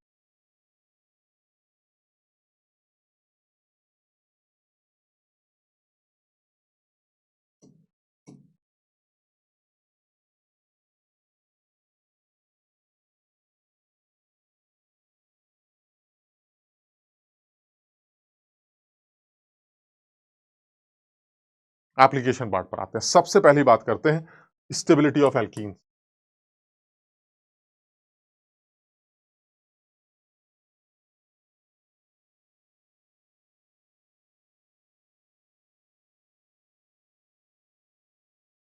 देखो हम अभी हाइड्रोजनेशन की बात नहीं कर रहे हैं, हीट ऑफ हाइड्रोजनेशन की बात नहीं कर रहे हैं, हम बात करेंगे इस बारे में हाइड्रोकार्बन्स के अंदर। अभी सिर्फ ये बात कर रहे हैं कि एल्कीन्स की स्टेबिलिटी में इन स्पेसिफिक इफेक्ट्स का क्या योगदान। तो देखो बहुत सीधा सा है, ज्यादा अकल नहीं लगाते, बहुत सीधी सी बात करते हैं। एल्कीन ज्यादा स्टेबल मानी जाएगी जिसके जितने ज्यादा हाइपर कॉन्जुगेशन हो, जिसके जितने ज्यादा हाइपर कॉन्जुगेशन होंगे। देखो अपनी लैंग्वेज में एक बार समझाते हैं, अब ज्यादा टाइम इसमें नहीं लगाएंगे, अपनी लैंग्वेज में एक बार समझाते हैं, शायद तुम समझ जाओ।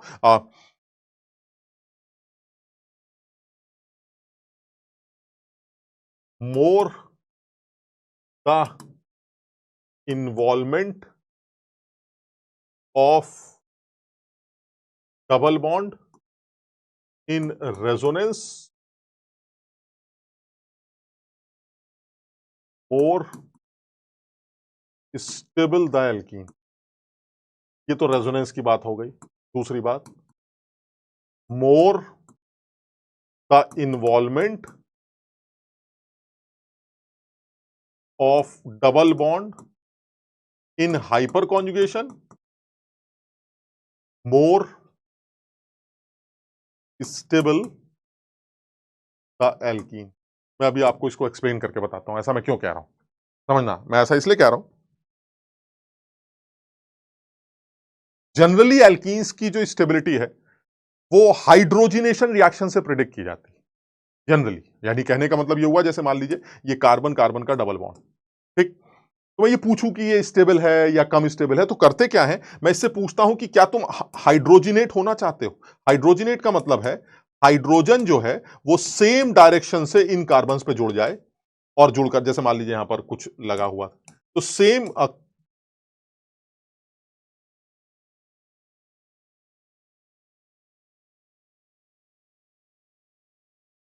तो जो हाइड्रोजन है वो सेम डायरेक्शन से जुड़ जाए, और सेम डायरेक्शन से जुड़ने के बाद ये पूछा जाए कि भाई आ,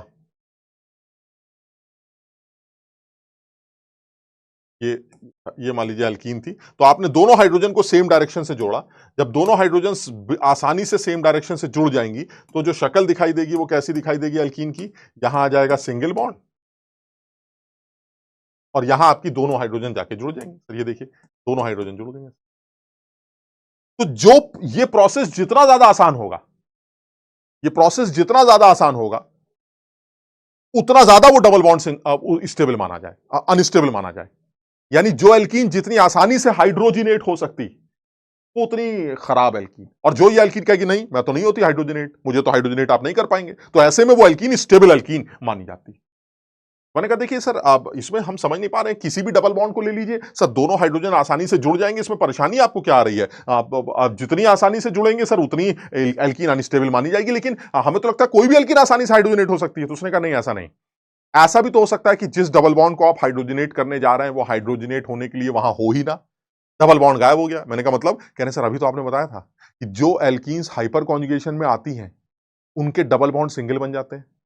अब अगर वो सिंगल बन गए और आपने हाइड्रोजन से कहा जाओ जाओ मेरे दोस्त उस डबल बॉन्ड को सिंगल बना दो, जैसे ही वो जाके खड़ा हो, उसने कहा पागल हो गए हो क्या, ये तो पहले से सिंगल है, इसको क्या हाइड्रोजनेट करेंगे। तो ऐसा में क्या मतलब हुआ, वो हाइड्रोजन हाइड्रोजिनेट कर ही नहीं पा रहा है क्योंकि वहां डबल बॉन्ड है ही नहीं। यानी जो एल्कीन जितना ज्यादा रेजोनेंस में इन्वॉल्व है वो उतना ज्यादा सिंगल बन गई, और जितना वो सिंगल बन गई वो हाइड्रोजनेट होगी नहीं।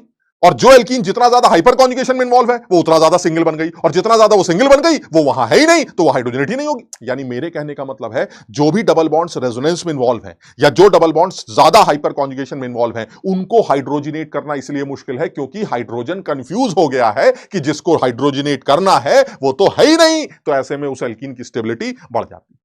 मेरी बात समझ रहे हैं। तो यानी अगर मैं आपको कहूं कि भाई मुझे एल्कीन्स की स्टेबिलिटी का ऑर्डर बताइए, तो मेरे ख्याल से सब लोग इस बात को समझ जाएंगे। बिल्कुल सीधा सा एक एग्जांपल ले रहा हूं, उसके बाद एक और एग्जांपल भी ले लूंगा। मान लीजिए वो मुझसे कहता है कि इन दोनों एल्कीन्स की स्टेबिलिटी का ऑर्डर बताइए। एक ये एल्कीन है और एक एल्कीन मान लीजिए ये ले लेते,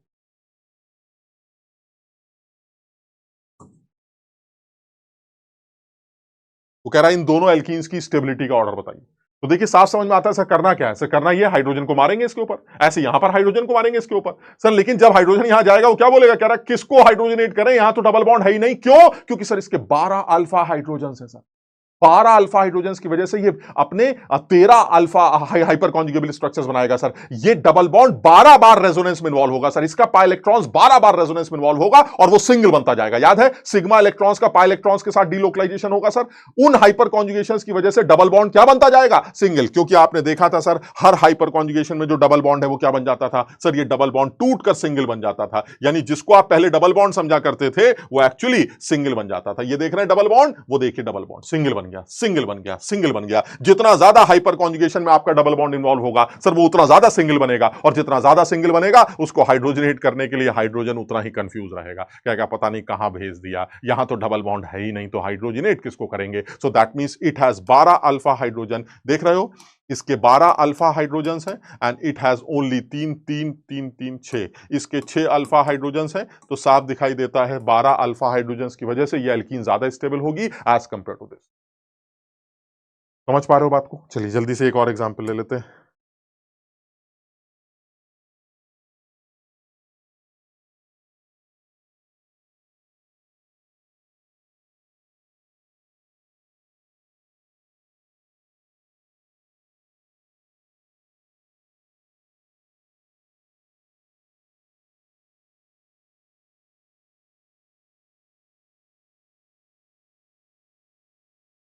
बताओ स्टेबिलिटी का ऑर्डर।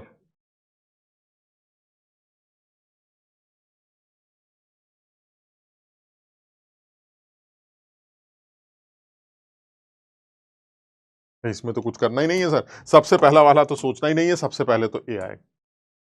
क्यों? क्योंकि sir these double bonds are resonance stabilise. ये रेजोनेंस में इन्वॉल्व है सर। तो फिर रेजोनेंस तो ज्यादा डोमिनेटिंग इफेक्ट होता है सर। ये वाले दोनों डबल बॉन्ड भी तो रेजोनेंस में आएंगे ना, डबल सिंगल डबल। लेकिन सर वहां ज्यादा रेजोनेंस है, यहां कम रेजोनेंस है, तो सर इसका मतलब सबसे अच्छा तो ए हो जाएगा, फिर डी हो जाएगा। Resonance is more dominating than hyperconjugation. समझ रहे हो? तो अच्छा, अब इन दोनों में कैसे चेक करेंगे सर? रेजोनेंस तो यहां भी नहीं, यहां भी नहीं, तो फिर कौन डिसाइड करेगा? Hyper conjugation. इसके कितने हाइपर कॉन्जुगेशन होंगे सर? 2 अल्फा हाइड्रोजन यहां हैं और 2 अल्फा हाइड्रोजन यहां हैं, तो इसके टोटल अल्फा हाइड्रोजन कितने हैं सर? इसके 4 अल्फा हाइड्रोजन। इसके कितने होंगे सर?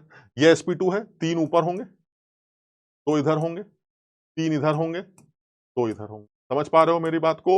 सर इसके 10 अल्फा हाइड्रोजन, और अगर इसके 10 अल्फा हाइड्रोजन है तो सर ये 10 बार सिंगल बनेगा डबल बॉन्ड। हाइड्रोजन बेचारा कंफ्यूज हो जाएगा, वो इसको हाइड्रोजनेट कर ही नहीं पाएगा। तो इसका मतलब ये हुआ, सबसे पहले ए आ जाएगा, फिर डी आ जाएगा रेजोनेंस की वजह से, और उसके बाद सर सी आ जाएगा, और सबसे खराब जो है हमारा वो भी बन जाएगा।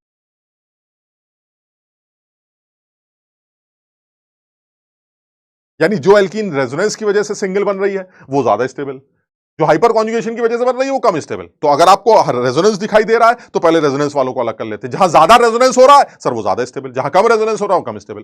फिर हाइपर कॉन्जुगेशन में चेक कर लेंगे, जहां ज्यादा हाइपर कॉन्जुगेबल स्ट्रक्चर्स बन रहे हैं या जितने ज्यादा अल्फा हाइड्रोजन है वो एल्कीन उतनी ज्यादा स्टेबल है। जहां अल्फा हाइड्रोजन कम हो गए वो खराब हो जाएगी। तो पहले आपने रेजोनेंस वाला ऑर्डर बना लिया, फिर हाइपर कॉन्जुगेशन, दोनों को जोड़ दिया, खत्म। क्लियर है? तो ये एक एप्लीकेशन पार्ट हो सकता है। हाइपर कॉन्जुगेशंस जो हैं वो एल्कीन्स की स्टेबिलिटी में रोल प्ले करते हैं। अब दूसरे एप्लीकेशन पर आते हैं, और दूसरा एप्लीकेशन आता है जो कि इंपॉर्टेंट माना जा सकता है, that is stability of carbocation.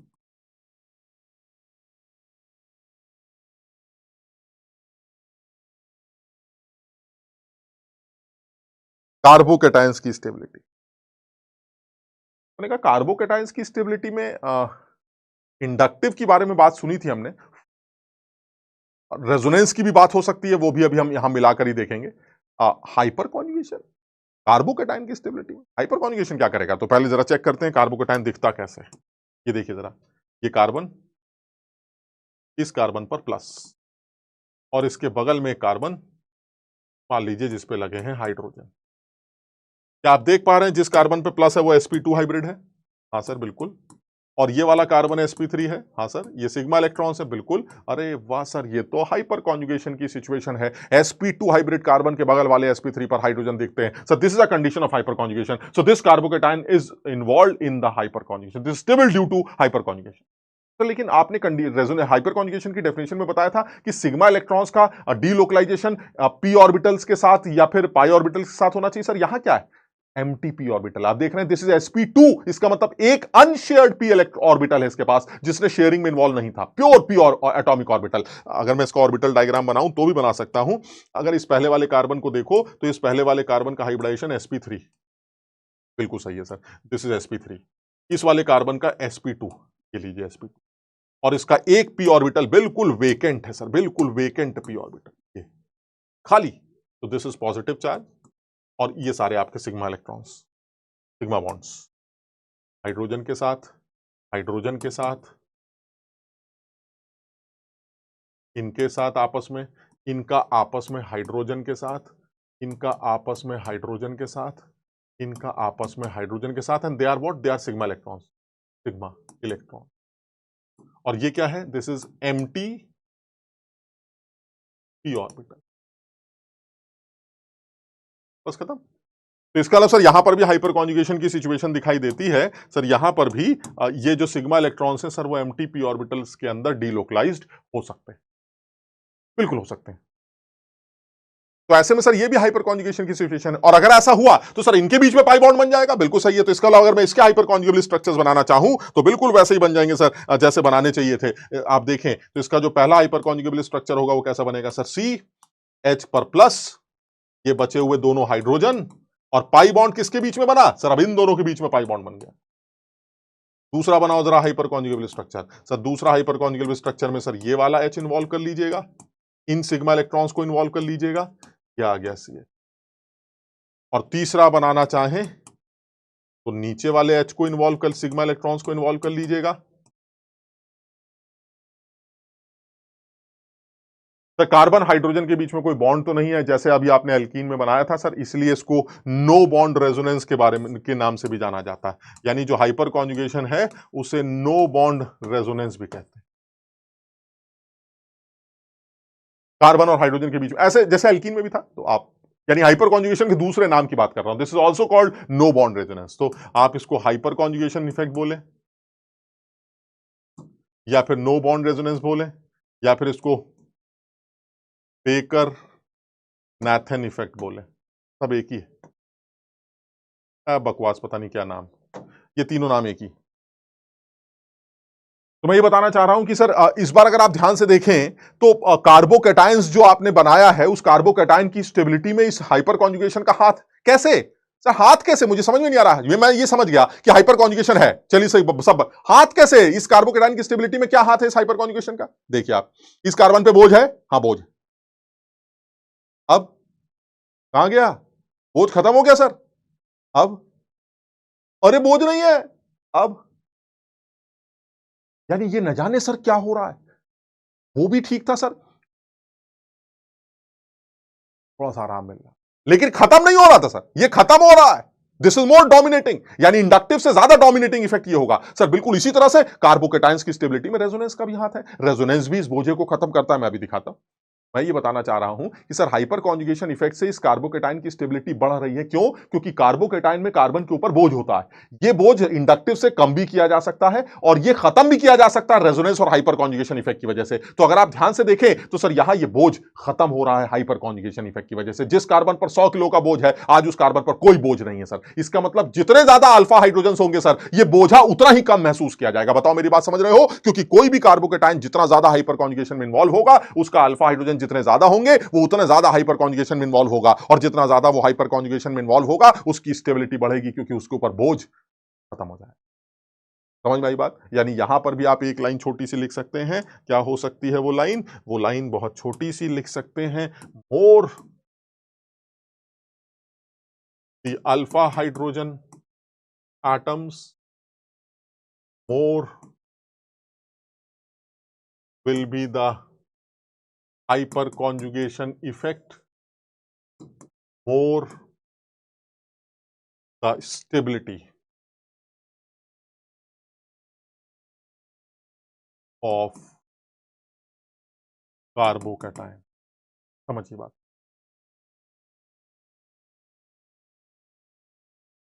यानी अगर मैं कार्बोकैटायन के बारे में बात करूं तो स्टेबिलिटी ऑफ कार्बोकैटायंस जो सबसे पहला जो रोल प्ले करता है दैट इज रेजोनेंस। जो सेकंड नंबर पर रोल प्ले करता है स्टेबिलिटी में वो है हाइपर कॉन्जुगेशन।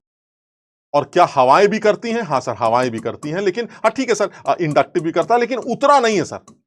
इंडक्टिव से सर सिर्फ फीलिंग्स ही आ सकती है, बट खत्म नहीं हो सकता सर। ये रेजोनेंस और हाइपर कॉन्जुगेशन इफेक्ट जो है सर, ये खत्म करने के लिए, यानी सबसे ज्यादा डोमिनेटिंग इफेक्ट क्या होगा सर? रेजोनेंस, जो कि कार्बोकेटाइन की स्टेबिलिटी में सबसे बड़ा हाथ रोल प्ले करेगा, और उसके बाद हाइपर कॉन्जुगेशन आएगा, और सर उसके बाद जो है आपका इंडक्टिव आएगा।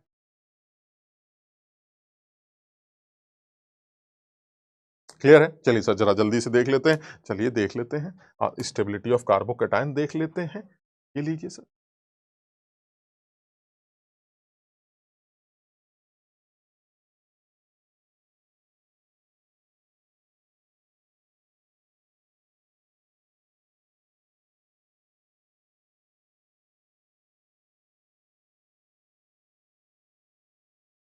चलिए सर जरा जल्दी से एग्जाम्पल ले लीजिए। ये लीजिए,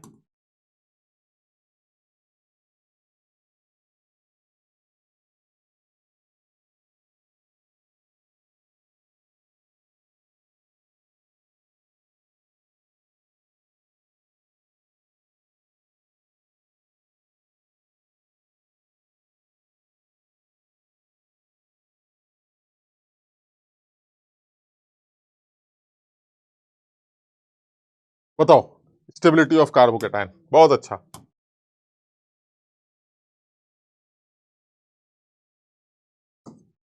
देखो फिर वही है सर, जो लोग खोखली तैयारी वाले हैं वो सिर्फ हवाओं से कार आंसर निकालते हैं, और जो लोग सिर्फ हवाओं से आंसर निकालते हैं उनका आंसर गलत आ जाता है। क्यों गलत आ जाता है? क्योंकि हवाओं से ज्यादा डोमिनेटिंग इफेक्ट्स हैं। हमने इस बारे में बात पिछली बार क्यों नहीं की थी? क्योंकि हम सिर्फ हवाओं की बात करते थे।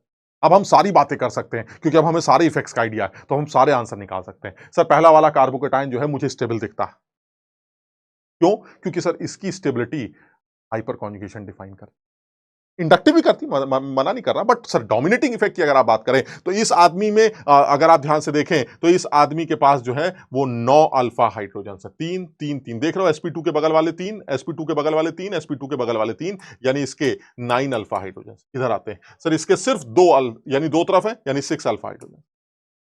इसके अगर ध्यान से देखें, ध्यान से देखना, कुछ घटिया लोग क्या करते हैं सर, ये देखिए हवा चल रही है, 2 कार्बन की हवा चल रही है, 2 कार्बन की सर हवा ज्यादा तेज चल रही है सर, ये ज्यादा स्टेबल होगा इससे। जबकि हाइपर कॉन्जुगेशन कहता है कि सर इस sp2 के बगल वाला सिर्फ 2, इस sp2 के बगल वाला सिर्फ 2, सिर्फ बगल वाले देखने हैं, सारे नहीं गिनने। sp2 के बगल वाले sp3 पर सर 2 यहां है, 2 यहां है, 2 यहां है, इसके भी सर सिर्फ 6 अल्फा हाइड्रोजन है। इधर आते हैं सर, इस sp2 के बगल वाले सर सिर्फ 3 अल्फा हाइड्रोजन। तो एक चीज तो क्लियर है सर, सबसे ज्यादा स्टेबल 9 अल्फा हाइड्रोजन वाला होगा, इसमें कोई शक नहीं है। सबसे मस्त आदमी मेरा ए, मस्त आदमी हमारा ए। फिर कौन है सर? उसके बाद सर जहां अल्फा हाइड्रोजन कम है, कहां पर अल्फा हाइड्रोजन कम है, कहां पर अल्फा हाइड्रोजन कम है सर? वो अल्फा हाइड्रोजन बी और सी में सर बराबर है। फंस गया मामला सर, अल्फा हाइड्रोजन बराबर होगा यानी हाइपर कॉन्जुगेशन इफेक्ट बराबर लगेगा। अब आप कैसे डिसाइड करेंगे? अब हवाओं से पूछ, यहां दो तरफ 2 कार्बन की हवाएं हैं, यहां चारों तरफ इतने सारे कार्बन की हवाएं हैं सर, इनका प्लस आई तो कहीं सर अब आप फिर हवाओं पे आ गए। अभी तो आप कह रहे थे हवाओं से आंसर नहीं निकलता, अरे भाई जब अल्फा हाइड्रोजन बराबर होगा तो हवाओं से बात कर लेंगे। आप समझ रहे मेरी बात को? कहां हवा ज्यादा चल रही है sir? This is 3 degree carbocation, 3 degree carbocation में सर चारों तरफ से हवाएं चलती हैं, जिसकी वजह से इसकी स्टेबिलिटी बेटर मानी जाएगी। उसके बाद सर बी आएगा, और सबसे खराब डी होना चाहिए। आप मेरी बात समझ रहे हैं?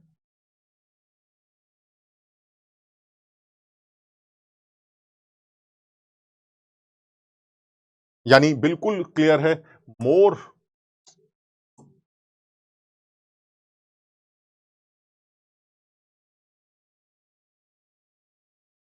the alpha hydrogens, more will be the stability.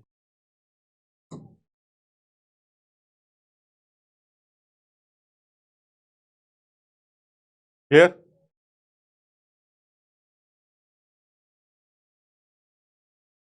बहुत सारे बच्चे ए और सी में कंफ्यूज रहते हैं। वो कहते हैं सर सी ज्यादा स्टेबल होना चाहिए क्योंकि यहाँ इंडक्टिव ज्यादा है। लेकिन इंडक्टिव तो हवाओं वाला इफेक्ट है सर, उससे ज्यादा dominating hyper conjugation and resonance sir. Sir यहाँ हाइपर कॉन्जुगेशन सर 6 है, 6 अल्फा हाइड्रोजन है, वहां 9 अल्फा हाइड्रोजन है सर, वो जीतेगा। वो जीतेगा। समझ में आई बात? चलिए एक और सवाल करते हैं इसके अंदर, है ना? और एक देख लेते हैं कोई आ, हमारा पुराना आया हुआ सवाल। वाह वाह वाह, मिल गया भाई, बढ़िया सवाल। आ, बड़ा फेवरेट सवाल है, मेंस एडवांस लेवल पर बहुत डिस्कशन होती है, और इसमें फिर वही है कि जिन लोगों को आइडिया नहीं वो गड़बड़ कर देते हैं। तुम अगर यहां ध्यान से देखो तो यहां पर कार्बोकेटाइंस की स्टेबिलिटी का ऑर्डर बताना है हमें फिर से, ठीक? अब अगर तुम ध्यान से देखो तो जो पहले वाला कार्बो, अगर अगर मैं नहीं समझ पाता हूं चीजों को तो मैं यही कहूंगा कि सर ऑक्सीजन का माइनस आई इफेक्ट लगता है, ऑक्सीजन विड्रॉइंग नेचर है, इलेक्ट्रोनेगेटिव है, तो सर वो इस प्लस को परेशान करेगा, क्योंकि अगर वो इलेक्ट्रॉन्स खींचेगा तो ये इलेक्ट्रॉन्स जो प्लस है वो और बड़ा हो जाएगा, क्योंकि अगर प्लस इज इलेक्ट्रॉन डेफिशिएंट तो अगर इसके बगल में से और इलेक्ट्रॉन खींचोगे तो ये और बड़ा हो जाएगा, तो सर बोझा बढ़ जाएगा, इससे स्टेबिलिटी गिर जाएगी। बिल्कुल सही है, बात सही। लेकिन तुम्हें याद होगा मैंने एक बड़ी खूबसूरत कंडीशन भी बताई थी। एक बड़ी खूबसूरत कंडीशन बताई थी कि कार्बोकटायंस की स्टेबिलिटी में एक और चीज का हाथ है, and that is lone pair, and that is resonance की छठी कंडीशन। अगर आपको याद हो कि अगर कार्बन पर प्लस, तो उस कार्बन के बगल में अगर कोई एक ऐसा एटम है जिस पे लोन पेयर, तो आप समझ नहीं सकते कि वो इतना खुश हो जाता है कि मजा आ जाता है, ऐसे बहुत जबरदस्त।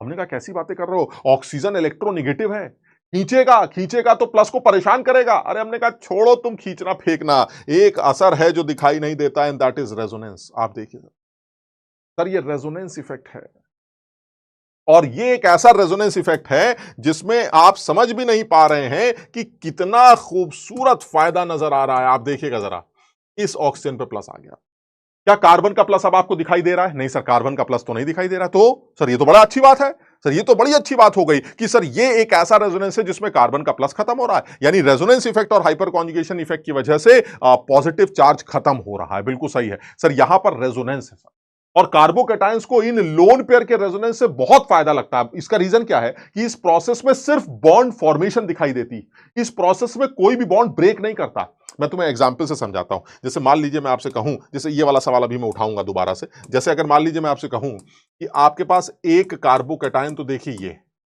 मान लीजिए मैं एक कार्बोकेटायन ले लेता हूं ये, ठीक, एक कार्बोकेटायन ले लेता हूं ये CH3, अच्छा सवाल बनाता हूं मैं, और एक आ गया ये, एक कार्बोकेटायन ये ले लेते हैं। बहुत ही अच्छा सवाल, मतलब आप समझ रहे हैं, ये जो जो लोग तैयार नहीं है, जिन लोगों की तैयारी सही नहीं है, वो इस तरह के सवालों को कर ही नहीं सकते। मान लीजिए ये, अब वो मुझसे कह रहा है कि भाई एक आदमी ए है, एक है बी और एक है सी, अब आप मुझे इन तीनों कार्बोकेटाइंस की स्टेबिलिटी का ऑर्डर बताइए। जैसे ये सवाल, तो अगर आप इन तीनों कार्बोकेटाइंस की स्टेबिलिटी के ऑर्डर हमसे जानना चाहते हैं, तो ऐसे में अब आपको ना जोर लगाना पड़ेगा, क्योंकि देखो जो लोग घटिया तैयारी के साथ, खोखली तैयारी के साथ आए हैं, वो क्या बोलेंगे, सर सबसे अच्छा कार्बोकेटाइन ए है। क्यों? क्योंकि यहां सर ये दोनों लोग फूक रहे हैं, और यहां O चूस रहा है, N चूस रहा है सर, जिसकी वजह से ये प्लस चार्ज खराब हो रहा है। जबकि जो समझदार है वो जानते हैं सर, कार्बोकेटाइन की स्टेबिलिटी में एक बहुत बड़ा हाथ होता था, जिसको आपने लोन पेयर का इफेक्ट बोला था। यानी कहने का मतलब ये हुआ सर, अगर पॉजिटिव चार्ज के बगल में एक ऐसा एटम है जिस पर लोन पेयर है, तो कार्बोकेटाइन को बहुत मजा आता है। सर ये मजे वाली बात तो मुझे समझ में आ गई, लेकिन ये जो बहुत मजा है ये क्या है? बहुत ज्यादा अच्छा लगता है कार्बोकेटाइंस को जब बगल में लोन पेयर दिखता है, चाहे वो किसी का ऑक्सीजन का हो, नाइट्रोजन का हो, मुझे कोई फर्क नहीं पड़ता। मैं उसका रीजन तुम्हें बताता हूं। अब मैं अभी एक रेजोनेंस तुम्हें कार्बोकेटाइन का करके दिखा रहा हूं, तुम देखना जरा उस कार्बोकेटाइन में को कैसा लगता है। ठीक है सर, एक रेजोनेंस करके देख लेते हैं। मान लीजिए ये, तुम मुझे बताना, क्या तुम्हें ये कार्बोकेटाइन रेजोनेंस स्टेबलाइज दिखता है? हाँ सर, डबल बॉन्ड की ऑल्टरनेट पोजीशन पर पॉजिटिव चार्ज है, रेजोनेंस होगा। बताइए कैसे रेजोनेंस होगा? सर पॉजिटिव चार्ज इलेक्ट्रॉन्स को अट्रैक्ट करता है, तो सर ये जो पाई इलेक्ट्रॉन्स हैं ये अट्रैक्ट हो जाएंगे ऊपर के, ये जो पाई इलेक्ट्रॉन्स हैं सर ये ऊपर अट्रैक्ट हो जाएंगे। बिल्कुल सही। तो इसका जो रेजोनेटिंग स्ट्रक्चर बनेगा वो कैसा बनेगा? सर इसका एक रेजोनेटिंग स्ट्रक्चर जो दिख रहा है वो कुछ ऐसा बनेगा जिसमें डबल बॉन्ड ऊपर बन जाएगा और प्लस नीचे आ जाएगा। ये इसका एक रेजोनेटिंग स्ट्रक्चर। ये वाले इलेक्ट्रॉन्स ऊपर चले जाएंगे तो ऊपर तो प्लस खत्म हो जाएगा, और क्योंकि ये इलेक्ट्रॉन ऊपर जा रहा है तो नीचे वाले कार्बन पे प्लस आ जाएगा। पहले प्लस उस कार्बन पे था, अब प्लस इस कार्बन पे। लेकिन इस रेजोनेंस में या इस तरह का कोई भी रेजोनेंस आप करके देखते हैं, इस प्रोसेस में अगर मैं ड्यूरिंग से देखूं तो एक बॉन्ड ये ए ले लेते हैं, या ऐसे ले लेते हैं ड्यूरिंग, ये बड़ी छुपी हुई इंफॉर्मेशन है भाई, during this resonance one pi bond breaks and one pi bond form. समझिए बात, एक पाई बॉन्ड टूट रहा है और एक पाई बॉन्ड बन रहा है, यानी ये एक ऐसा रेजोनेंस है जिसमें बॉन्ड टूटता भी है और बॉन्ड बनता भी है। टूटते वक्त एनर्जी देनी पड़ती है और बनते वक्त एनर्जी रिलीज होती है। ठीक, जितना भी फायदा हुआ, जो फायदा हुआ, ठीक, टूट भी रहा है और बन भी रहा है। सर यही अकेला रेजोनेंस है ऐसा जिसमें सिर्फ बॉन्ड बनता है, टूटता नहीं।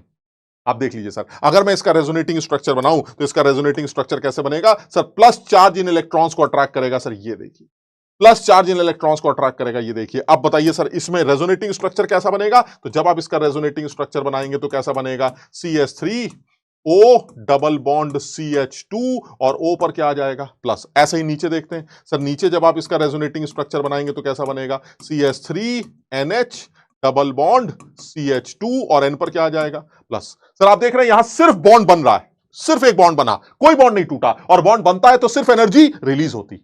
आपको तोड़ने के लिए कोई एनर्जी नहीं देनी, सिर्फ एनर्जी रिलीज ही रिलीज हो रही है। सर जबरदस्त स्टेबिलिटी सर, कार्बोकैटायन इतना खुश हो जाते हैं लोन पेयर को देख करके, आप सोच भी नहीं सकते। वो समझ जाते हैं सिर्फ बॉन्ड बनेगा एनर्जी निकलेगी, हमारी स्टेबिलिटी बढ़ जाएगी। सर लेकिन ऐसा देखा जाए तो सर ऊपर वाला जो कार्बोकैटायन है sir, this is stable due to hyperconjugation effect. हाँ मैं बिल्कुल एग्री करता हूं, this is stable due to hyperconjugation, बिल्कुल सही है sir. This carbocation is stable due to resonance, this is stable due to resonance, बिल्कुल सही है sir. Stable due to resonance, बिल्कुल सही sir. This is also stable due to resonance, sir ये भी रेजोनेंस। अब इन दोनों में कैसे चेक करेंगे सर? इसका मतलब ये तो कंफर्म है सर वो सबसे खराब है, जिसको आप सबसे अच्छा कह रहे थे वो सबसे खराब है, because this is stable due to only hyperconjugation. कितने हाइपर कॉन्जुगेशन है सर? 2 अल्फा हाइड्रोजन है सर। सर ये 2 अल्फा हाइड्रोजन की वजह से स्टेबल है। इन दोनों को कैसे कंपेयर करेंगे? इन दोनों में तो रेजोनेंस है सर। इन दोनों में ज्यादा स्टेबल सर थर्ड वाला है। क्यों? क्योंकि सर एक केस में नाइट्रोजन इलेक्ट्रॉन दे रहा है, एक केस में ऑक्सीजन इलेक्ट्रॉन दे रहा है। Sir nitrogen is less electronegative, वो इलेक्ट्रॉन आसानी से दे सकता है एज कंपेयर टू ऑक्सीजन। आप मेरी बात समझ रहे हैं? यानी नाइट्रोजन का प्लस फिर भी ज्यादा बर्दाश्त किया जाएगा ऑक्सीजन के प्लस से। यानी नाइट्रोजन आसानी से, रिलेटिव आसानी से तो नहीं, लेकिन इन दोनों में अगर कंपेयर करें तो नाइट्रोजन का डोनेशन आसान होगा एज कंपेयर टू ऑक्सीजन। मेरी बात समझ रहे हो? इसका मतलब ये हुआ सर, नाइट्रोजन का जो ये देने वाला इफेक्ट है जिसको प्लस आर इफेक्ट कह रहे हैं, ये ज्यादा होगा एज कंपेयर टू दिस ओ का लोन पर। इसलिए इन तीनों में अगर मैं देखूं तो सबसे अच्छा आदमी हमारा सी होना चाहिए, फिर हमारा बी होना चाहिए, और इन सब में सबसे खराब हमारा ए होना चाहिए। समझिए बात। और सब लोग इस बात को नोट भी करेंगे, जैसे जैसे ये वीडियो देख रहे हो इसको चुपचाप नोट करोगे कि नाइट्रोजन का जो प्लस आर इफेक्ट है, it is better than the plus R effect of O. चुपचाप इस बात को मेंशन कर देते हैं, plus R effect of nitrogen is greater than plus R effect of oxygen. क्यों? क्योंकि नाइट्रोजन इज लेस इलेक्ट्रोनेगेटिव, वो लोन पेयर आसानी से दे सकता है। जो इलेक्ट्रोनेगेटिव एलिमेंट होते हैं वो लोन पेयर रखने की सोचते हैं, देने की नहीं। हालांकि रेजोनेंस इफेक्ट दोनों जगह है, लेकिन फिर भी अगर इन दोनों में कंपेयर करना है तो नाइट्रोजन जीतेगा सर। ये आसानी से इलेक्ट्रॉन देगा, इस कार्बन के प्लस को खड़ाक से खत्म कर देगा सर। और देखिए प्लस खत्म हो गया सर, ये ज्यादा स्टेबिलिटी गेन कर रहा है सर, ये ज्यादा स्टेबल कार्बोकेटायन माना जाए। मेरी बात समझ रहे हो? तो इसी तरह से अगर मैं तुम्हारे जेई में पूछे गए सवाल की बात करूं तो आप बता दीजिए, जल्दी से देख के बता दो सर, कौन सा प्लस है जो उछल रहा है, खूब उछल रहा है? सर वो जो प्लस जिस जो लोन पेयर के बगल में है। आप सोच नहीं सकते सर कितना खुश है, ये देखिए। यानी सबसे अच्छा आदमी हमारा सेकंड होगा। आंख बंद करके टिक कर देंगे सर, आंसर विल बी। कुछ समझ रहे हो मेरी बात को? सर फिर भी अगर आप 1 और 3 में कंपेयर करना चाहते हैं तो सर 1 और 3 में सर ये देखिए लोन पेयर है, लेकिन अब क्या लोन पेयर है सर? अब कोई प्लस के बगल में थोड़ी ना है सर। यहां रेजोनेंस की कंडीशन ही नहीं है। रेजोनेंस की कंडीशन क्या थी? प्लस के बगल में लोन पेयर होना चाहिए सर। यहां प्लस से बहुत दूर है, तो ऐसे में रेजोनेंस तो नहीं है। अब क्या लगेगा सर? ऑक्सीजन बर्बाद कर देगा सर, माइनस आई लगा देगा। यहां तो प्लस आर लगा रहा था क्योंकि बगल में था सर, यहां ऑक्सीजन चूसेगा सर, प्लस को बर्बाद कर देगा। इसलिए इन तीनों में सबसे बर्बाद आदमी थर्ड होगा और सबसे अच्छा आदमी रेजोनेंस की वजह से सेकंड।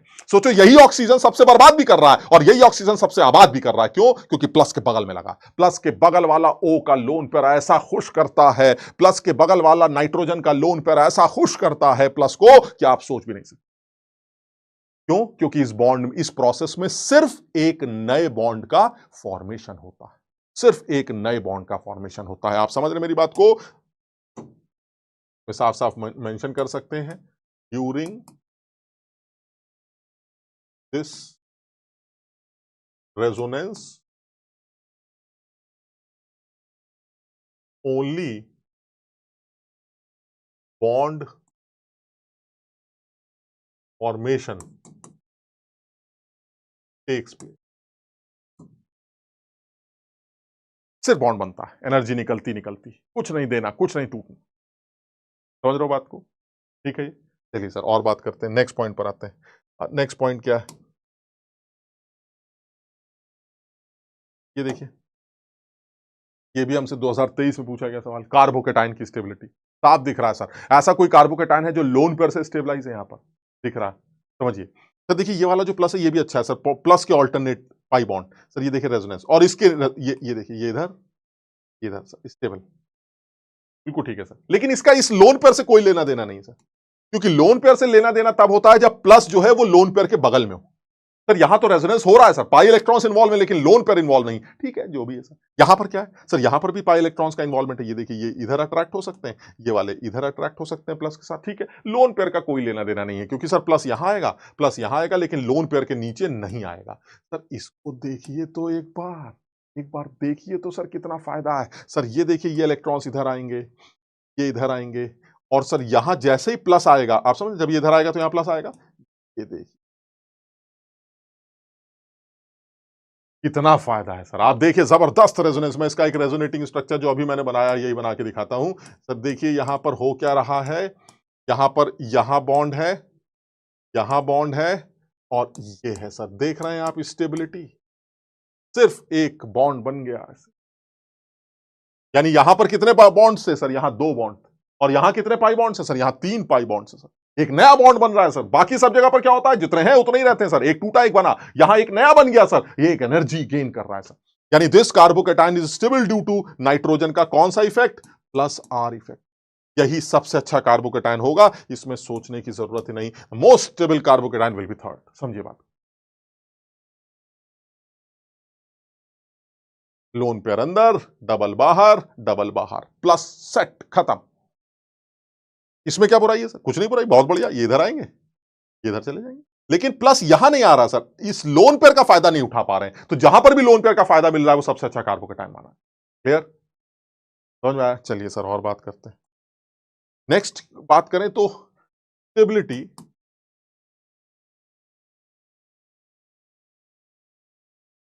अच्छा इसी कार्बोकेटाइन में मैं चाह रहा हूं कि एक छोटा सा ऑर्डर जो है वो लिख भी देता हूं मैं। छोटा सा ऑर्डर मतलब कुछ ऐसे कि ये वाला कार्बोकेटाइन अच्छा कार्बोकेटाइन है। तो मैं ऐसी कुछ ही लोगों का नाम लिख रहा हूं, जैसे ये S3,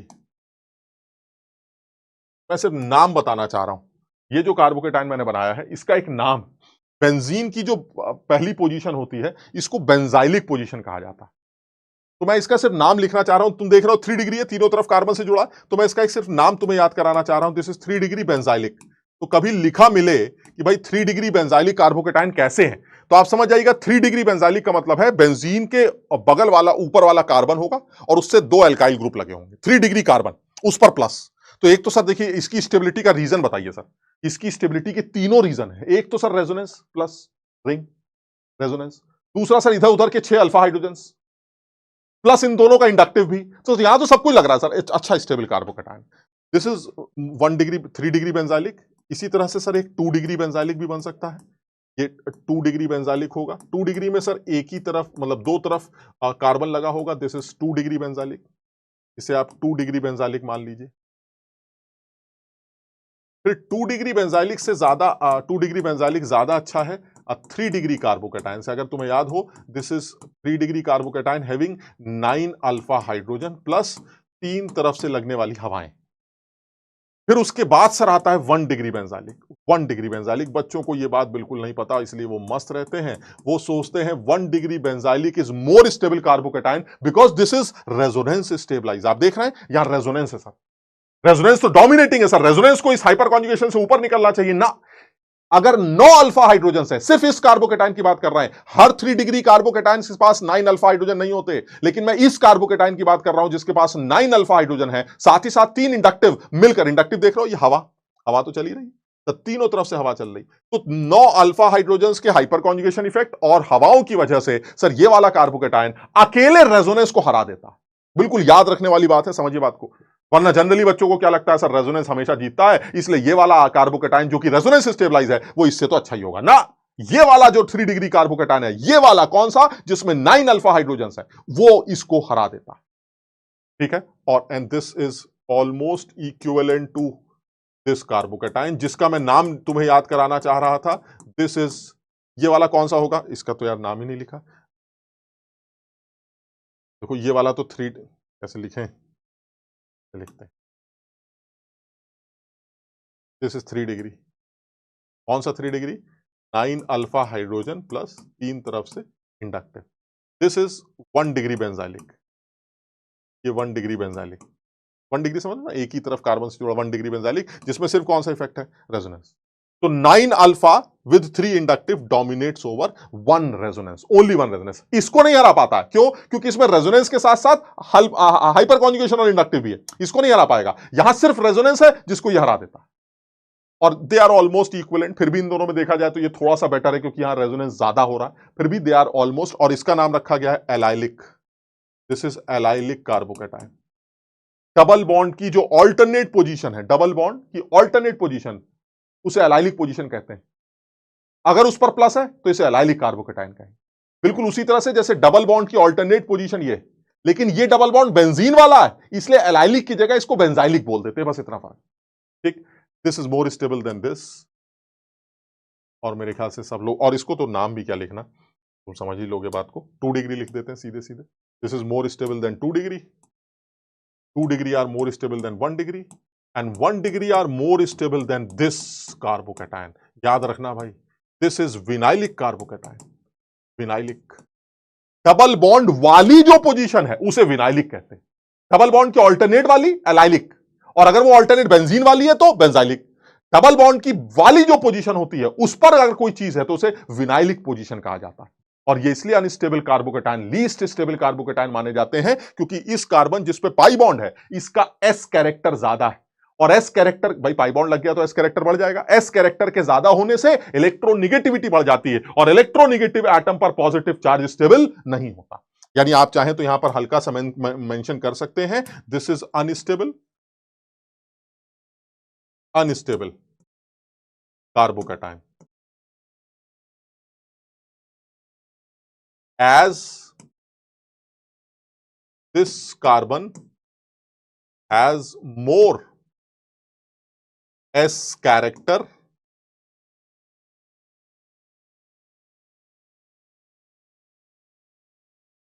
and more electronegativity. So positive charge on it is least stable. समझिए, बिल्कुल अलग से याद कर लेते हैं। यानी मुझे ये थोड़ा सा ये ऑर्डर का जो मैं दिखाना चाह रहा था, इसको हल्का सा थोड़ा सा ध्यान रखना कि हालांकि तुम्हें पता है कार्बोकेटाइन तो कैसे भी बना लो, लेकिन मैं स्पेसिफिकली ये दिखाना चाह रहा हूं तुम्हें कि एक रफ आइडिया कि भाई 3 डिग्री ऐसा होता है, बेंजाइलिक इसे कहते हैं, 1 डिग्री ऐसा, 2 डिग्री ऐसा, एलाइलिक ये कहा जाता है, विनाइलिक इसे कहते हैं। तो मैं सिर्फ नाम थोड़ा सा ध्यान कराना चाहता हूं। ठीक है, चलिए सर अब आते हैं नेक्स्ट पॉइंट पर, और नेक्स्ट पॉइंट है हमारा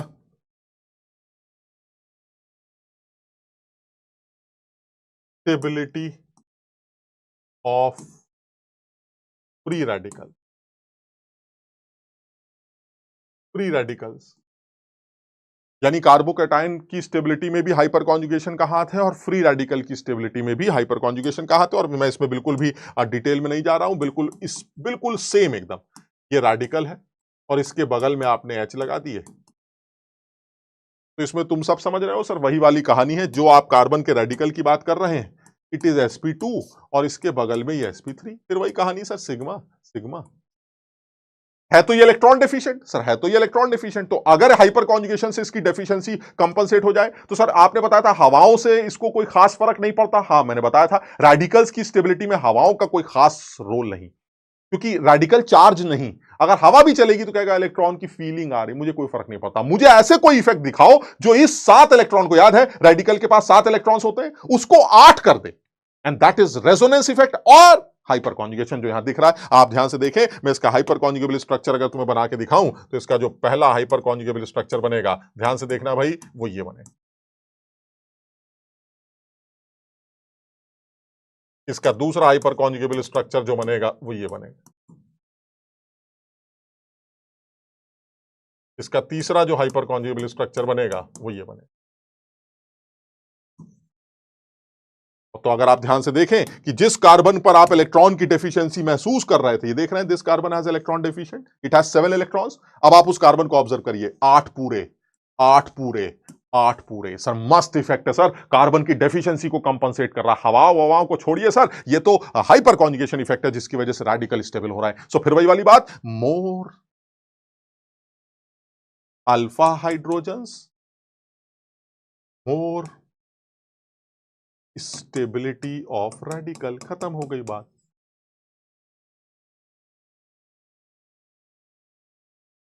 कुछ समझे? रेजोनेंस तो है ही सर, रेडिकल्स की स्टेबिलिटी में रेजोनेंस का तो रोल है ही, उसको छोड़िए, हाइपर कॉन्जुगेशन का भी हाथ है, ये बताना चाहता। क्लियर है? जैसे कि मान लीजिए एक एग्जांपल ले लेते हैं।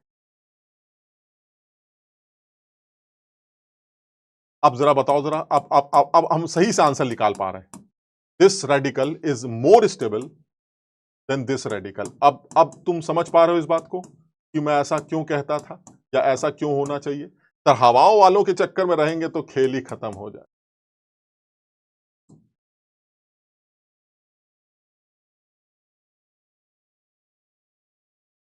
बताओ, ऑर्डर समझ में आया? हाँ सर, अब तो समझ में आ रहा है सर, हवाओं के चक्कर में क्यों पड़ेंगे सर, क्योंकि जो खोखली तैयारी वाले लोग हैं वो तो ये कहेंगे सबसे ज्यादा हवा यहां चल रही, दो कार्बन इधर है, दो कार्बन इधर है, एक कार्बन, सर यहां ज्यादा हवा चल रही है तो रेडिकल। सर हवाओं से नहीं है, रेडिकल्स और कार्बोकेटाइंस की स्टेबिलिटी में हवाओं से ज्यादा बड़ा हाथ किसका है? सर हाइपर कॉन्जुगेशन रेजोनेंस का। सर अगर मैं ध्यान से देखूं तो इसके पास कुल मिला के 9 अल्फा हाइड्रोजन है सर। इसको देखूं तो देखो, बगल में 3, बगल में 3, 6, और ये बगल वाला 2, सर इसके 8 अल्फा हाइड्रोजन है। वाह! इसको देखो सर, बगल में 2, बगल में 2, नीचे 3, 2 2 4 3 7, इसके 7 अल्फा हाइड्रोजन है सर। जब नंबर ऑफ हाइड्रोजन बढ़ रहे हैं, अल्फा हाइड्रोजन, तो एसिडिक जो रेडिकल्स की स्टेबिलिटी है वो भी इंक्रीज कर।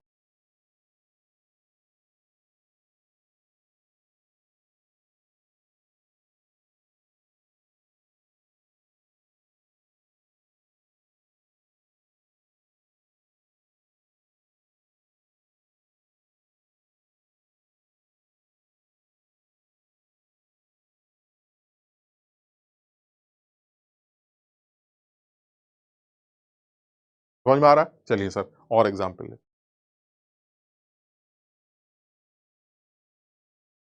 और जरा एग्जांपल लेते हैं, बढ़िया से 2-3 एग्जांपल, बड़े सवाल बनाते हैं सर। अब अच्छा अच्छा, एक सेकंड, एक और इंपॉर्टेंट बात जरा जोड़ देते हैं इसी में। क्या यहां हाइपर कॉन्जुगेशन की सिचुएशन है? ये बहुत इंपॉर्टेंट है भाई।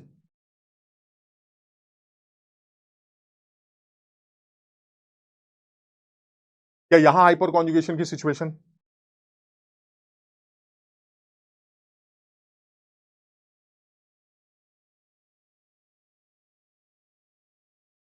हाँ सर, देखते हैं, चेक करो सर, ये वाला कार्बन देखिए आप, sp2 है,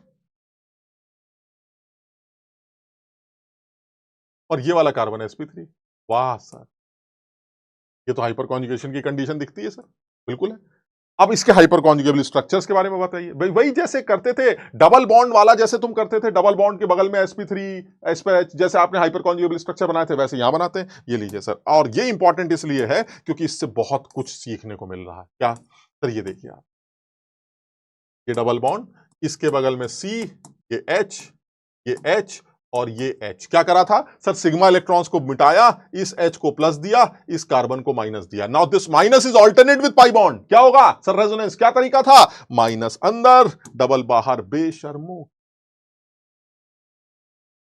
क्या पता चला सर? नेगेटिव चार्ज आ रहा है। किस पोजीशन पर आ रहा है सर? ऑर्थो पोजीशन पर। इसका मतलब एल्काइल ग्रुप अगर बेंजीन से लगा है तो सर वो नेगेटिव चार्ज सर्कुलेट कर रहा है। किन पोजीशंस पर? फिर वही सर, माइनस अंदर, डबल बाहर, बेशर्मों की तरह। यानी इसका जो नेक्स्ट रेजोनेटिंग स्ट्रक्चर बना उसमें अब निगेटिव चार्ज, मैं सारे नहीं बना रहा भाई, उसमें जो अब निगेटिव चार्ज आएगा वो कहां आएगा सर, अब पैरा पर आएगा।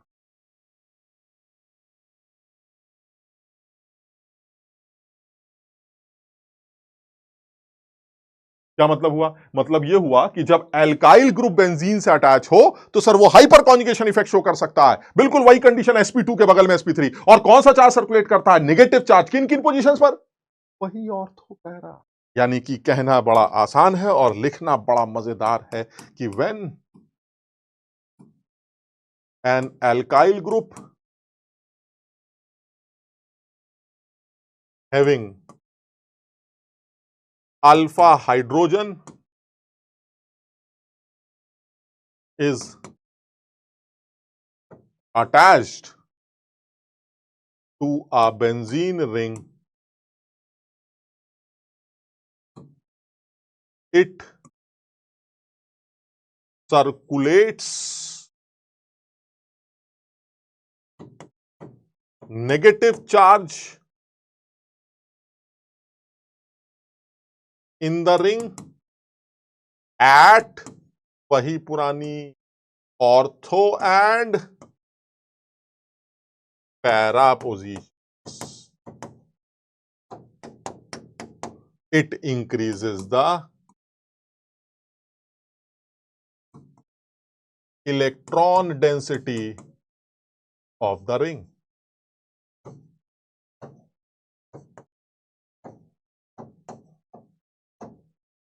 बिल्कुल मस्त एकदम। यानी अगर एल्काइल ग्रुप बेंजीन से लगा है और उस पर अल्फा हाइड्रोजन है, अल्फा हाइड्रोजन समझ रहे हो ना, sp2 के बगल वाला जो कार्बन है उस पर हाइड्रोजन, अगर उस पर अल्फा हाइड्रोजन है तो सर मस्त हाइपर कॉन्जुगेशन शो करेगा और उस हाइपर कॉन्जुगेशन की वजह से वो नेगेटिव चार्ज सर्कुलेट करेगा। यानी सर नेगेटिव चार्ज सर्कुलेट करने वाले अब दो लोग, एक वो रिंग से लगे पहले आइटम पर लोन पेयर, वो रेजोनेंस वाला नेगेटिव सर्कुलेट करेगा, और रिंग से लगा एल्काइल ग्रुप जिस पर अल्फा हाइड्रोजन है वो हाइपर कॉन्जुगेशन से नेगेटिव चार्ज सर्कुलेट करेगा। बस सर मस्त। आगे आप सवाल पूछिए सर जो दिल करे। चलिए सर और अकल लगाते हैं, थोड़ा सा और दिमाग लगाते हैं, थोड़ा सा और एक एग्जाम्पल लेते हैं और समझने की कोशिश करते हैं। सवाल है, ये रिंग है, इस रिंग से लगा है ये CH3, इस रिंग से लगा है CH2CH3, इस रिंग से लगा है चारों तरफ CH3 और इस रिंग से लगा है CH3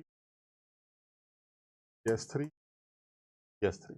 आपको बताना क्या है सर? मुझे यह बताना है कि इलेक्ट्रॉन डेंसिटी रिंग की कहां है। ऑर्डर ऑफ इलेक्ट्रॉन डेंसिटी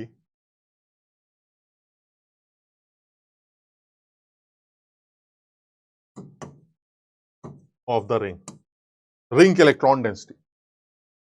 तो देखिए फिर वही सर, खोखली तैयारी वाले क्या कहेंगे, अरे इतने सारे कार्बन लगे फूकेंगे, सबसे कम ये अकेला। फूकना फाकना छोड़िए सर, क्या ये देख पा रहे हैं हाइपर कॉन्जुगेशन इफेक्ट है सर? बिल्कुल है हाइपर कॉन्जुगेशन। और हाइपर कॉन्जुगेशन की वजह से क्या होता था सर? हाइपर कॉन्जुगेशन की वजह से सर नेगेटिव चार्ज सर्कुलेट होता था। किन किन पोजीशंस पर? Ortho para. सर जितनी ज्यादा हाइपर कॉन्जुगेशन होगा सर उतना ज्यादा नेगेटिव चार्ज सर्कुलेट होगा, रिंग के इलेक्ट्रॉन डेंसिटी उतनी ही ज्यादा कंसीडर की जाएगी। तो साफ दिखाई देता है sir, it has 3 alpha hydrogen. देख रहे हो? हाँ सर, वो अलग पेन से लिखता हूं। इसके पास 3 अल्फा हाइड्रोजन,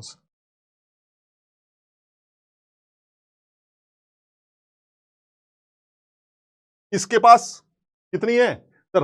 sp2 के बगल वाला ये है और उस पर सिर्फ 2 है, इसके पास 2 अल्फा हाइड्रोजन। इसके पास सर 1 अल्फा हाइड्रोजन और इसके पास तो है ही नहीं सर। तो जिसके पास अल्फा हाइड्रोजन है ही नहीं सर वो हाइपर कॉन्जुगेशन में इन्वॉल्व ही नहीं होगा, वो तो सिर्फ हवाएं ही मारेगा। लेकिन कम से कम ये तीनों तो हाइपर कॉन्जुगेशन इफेक्ट शो करेंगे जिसकी वजह से रिंग के अंदर निगेटिव चार्ज घूमेगा, वो हवाएं घुमाएगा सिर्फ, यहां नेगेटिव चार्ज पूरा का पूरा सर्कुलेट करेगा। और उनमें भी सबसे ज्यादा कहां होगा? जहां जितने ज्यादा अल्फा हाइड्रोजन होंगे। यानी जिसको सबसे कमजोर समझते थे हवाओं के चक्कर में, वो एक्चुअली सबसे ज्यादा रिंग के इलेक्ट्रॉन डेंसिटी बढ़ा रहा है, रिंग के अंदर सबसे ज्यादा नेगेटिव चार्ज सर्कुलेट कर रहा है ड्यू टू हाइपर कॉन्जुगेशन। इसका मतलब यह हुआ सर सबसे ज्यादा इलेक्ट्रॉन डेंसिटी ए में दिखाई देगी, ए बढ़ाएगा, फिर बी के अंदर रिंग के इलेक्ट्रॉन डेंसिटी, फिर सी के अंदर रिंग के इलेक्ट्रॉन डेंसिटी, और सबसे बर्बाद होगा डी। खत्म बात। यानी कि साफ साफ दिखाया जा रहा है या साफ साफ मेंशन किया जा सकता है, A has more alpha hydrogen. ठीक है, तो यहां पर बिल्कुल लिख सकते हैं मोर, कैसे लिख सकते हैं, अल्फा हाइड्रोजन अगर ज्यादा होंगे तो हाइपर कॉन्जुगेशन इफेक्ट ज्यादा होगा, इलेक्ट्रॉन डेंसिटी ऑफ रिंग भी ज्यादा होगी। ये लीजिए सर, ये मेन पॉइंट है जो नोट करके बच्चों को 2-3 बार। क्लियर?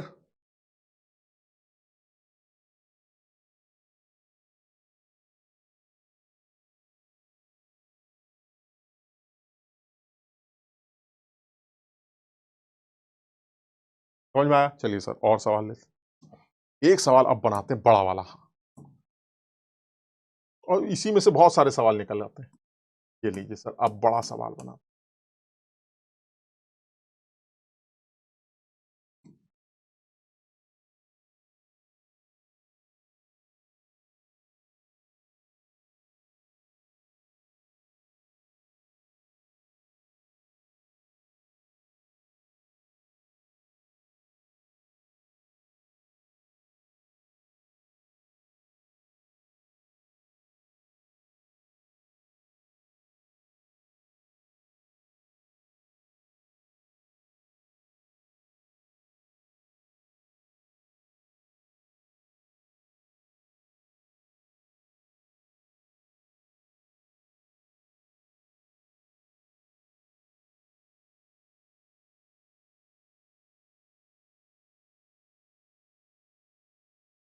चलिए सर इतने ही ले लेते हैं। ये ए है, के बाद बी आता है, सी के बाद आजकल डी, डी के बाद एफ के बाद जी, और जी के बाद एच आने लगा है। तो ये A B C D E F G H, ये सर 8 लोग हैं। आपको करना क्या है, आपको कंपेयर करना है एसिडिक नेचर।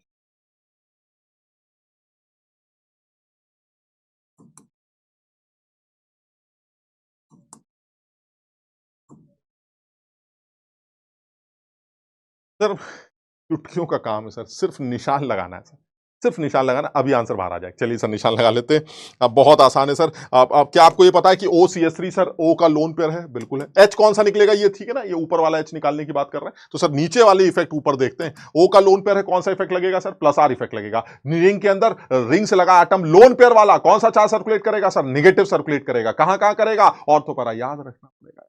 सामने कौन सी पोजीशन है सर? सामने पैरा है, तो पक्का निगेटिव चार्ज आएगा। किस इफेक्ट की वजह से आएगा सर? रेजोनेंस की वजह से आएगा।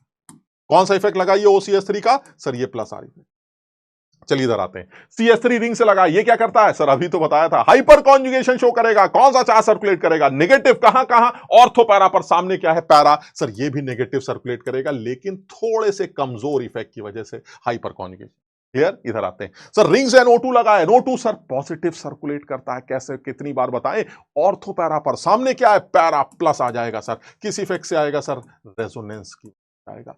CS3 रिंग से लगा है, कौन सा चार्ज सर्कुलेट करता है? नेगेटिव। हाइपर कॉन्जुगेशन की वजह से नेगेटिव सर्कुलेट करता है ऑर्थो पैरा पर। लेकिन सर ये वाली तो मेटा है सर, मेटा पर तो CS3 का सिर्फ इंडक्टिव लगेगा, और inductive del negative, plus I effect. याद है CS3 का एल्काइल ग्रुप का प्लस आई इफेक्ट, सामने डेल माइनस देगा। ठीक, इधर आते हैं, NO2 सर पॉजिटिव सर्कुलेट करता है ऑर्थो पैरा पर, लेकिन ये वाली पोजीशन तो मेटा है सर। मेटा है तो सिर्फ इंडक्टिव, और NO2 का इंडक्टिव माइनस आई, और माइनस आई की वजह से सामने डेल प्लस आएगा।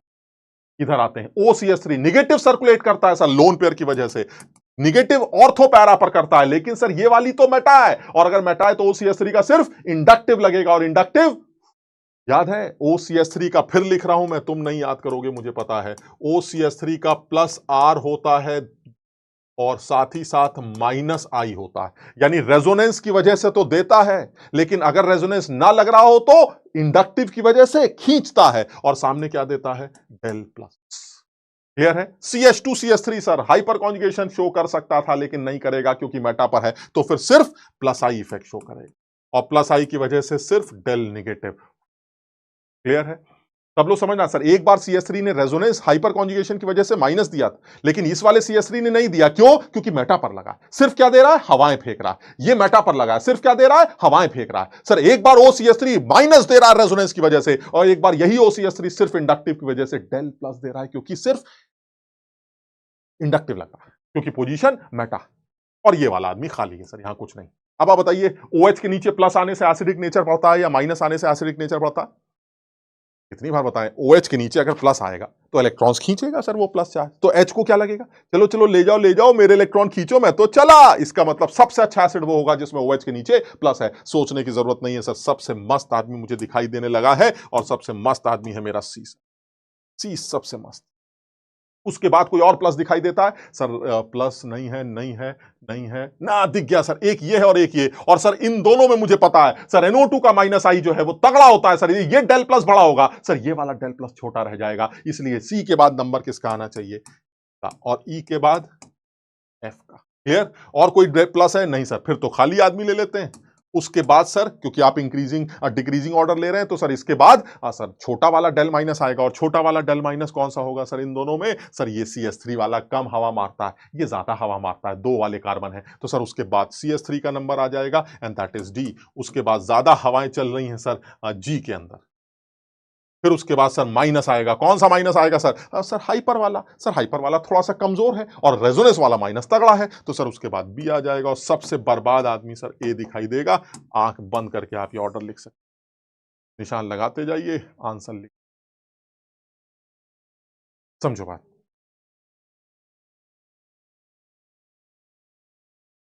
अब तुमने जैसे जैसे, अब ये तो 8 ही है, एक दो पॉइंट और डालने थे मुझे इसमें, अब तो मैं अगली क्लास में करूंगा। मैं अभी फिर वही ज्यादा नहीं बढ़ाऊंगा इसको। तो मैं ये बताना चाह रहा हूं, तुमने ये 8 सवाल लिए है ना, 8 लोग लिए।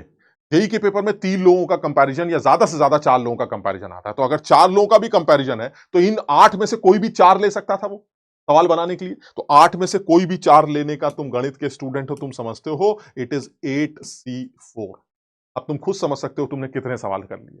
इसी एक सवाल से तुमने कितने सवाल कर लिए? 8C4 का मतलब है factorial 8 upon factorial 4 into factorial 4। तो मुझे लगता है ये कुल मिला के कितने आ जाएंगे?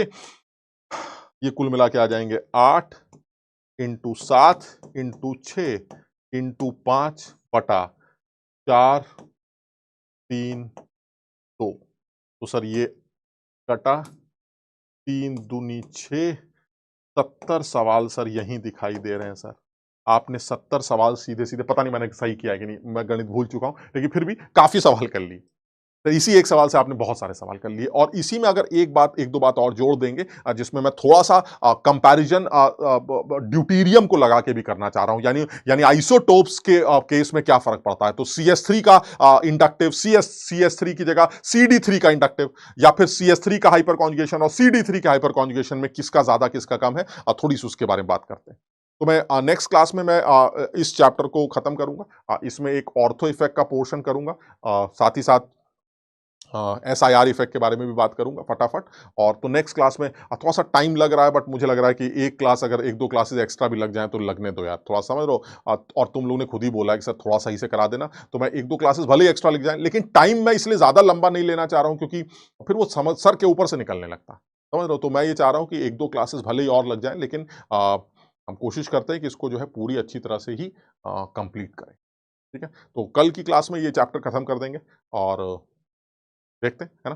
तो आज इतना ही करते हैं, फिर अगली क्लास में अब कुछ सवाल भी हैं, मैंने कुछ सवाल भी लिए हैं, तो मैं तुम्हें वो सवाल भी करने के लिए दे दूंगा, जैसे कार्बोकेटाइंस के। और इनमें से कुछ सवाल ये सब जेई में पूछे गए सवाल हैं, देखिए मस्त एकदम। मोस्ट बेसिक कौन होगा? मोस्ट बेसिक वो होगा जिसमें नाइट्रोजन का लोन पर रेजोनेंस में ही ना आए। तो अगर आप इन चारों के स्ट्रक्चर बनाएंगे तो आपको समझ में आ जाएगा। जैसे चलो ये वाला सवाल भी कर लेता हूं मैं। तो अगर आप इन चारों के स्ट्रक्चर बनाएंगे आपको समझ में आएगा। This is C6H5NH2। सब लोग समझते हैं C6H5 हो गया बेंजीन, और उससे लगा NH2। क्या यहां नाइट्रोजन का लोन पेयर रेजोनेंस में इन्वॉल्व है? बिल्कुल हो सकता। इधर आते हैं सर, ये है मेटा पर NO2 लगा है, ये है NH2 और मेटा पर NO2। क्या यहां नाइट्रोजन का लोन पेयर रेजोनेंस में इन्वॉल्व है? बहुत मस्त इन्वॉल्व है सर, बिल्कुल सही। यहां पैरा पर NH2 लगा है, ओ NO2 लगा, ये तो सर और भी मस्त है, ये तो लंबा रेजोनेंस, याद है आज ही किया था सवाल सर। नीचे NO2, ओ माय गॉड, लंबा चक्कर काटेगा, बर्बाद। इसको बनाते हैं सर, इसको बनाते हैं थोड़ा सा दिमाग लगाकर। माय गॉड, इसको बनाते हैं तो ये आपकी बेंजीन है। इस बेंजीन में सर कार्बन लगा है पहले और उसके बाद NH2 लगा है। वाह सर, ये लोन पेयर रेजोनेंस में इन्वॉल्व ही नहीं है सर, क्योंकि दूर लगा है पाई बॉन्ड से sir. This is available sir, ये लोन पेयर बिना रेजोनेंस के है सर, ये अवेलेबल है सर। और जो लोन पेयर अवेलेबल होते हैं वो सबसे ज्यादा डोनेट करने के लिए तैयार बैठे होते हैं, इसलिए वो सबसे अच्छे बेस माने जाते हैं। जेई के एडवांस लेवल पर पूछा गया सवाल था, आसान सवाल था। तो इस तरह के कुछ और भी सवाल हैं जो तुम्हें मैं करने के लिए दूंगा, है ना। तो और उनमें से कुछ सवालों को हम डिस्कस भी कर लेंगे। तो कुछ करेंगे, है ना। तो अगली क्लास में फिर इन्हीं को और डिस्कस करते हैं। तो आज इतना ही करते हैं, अगली क्लास में फिर मुलाकात करते हैं। मेहनत करो, खूब कोशिश करो, है ना। तो आज इतना ही करते हैं। Thank you so much.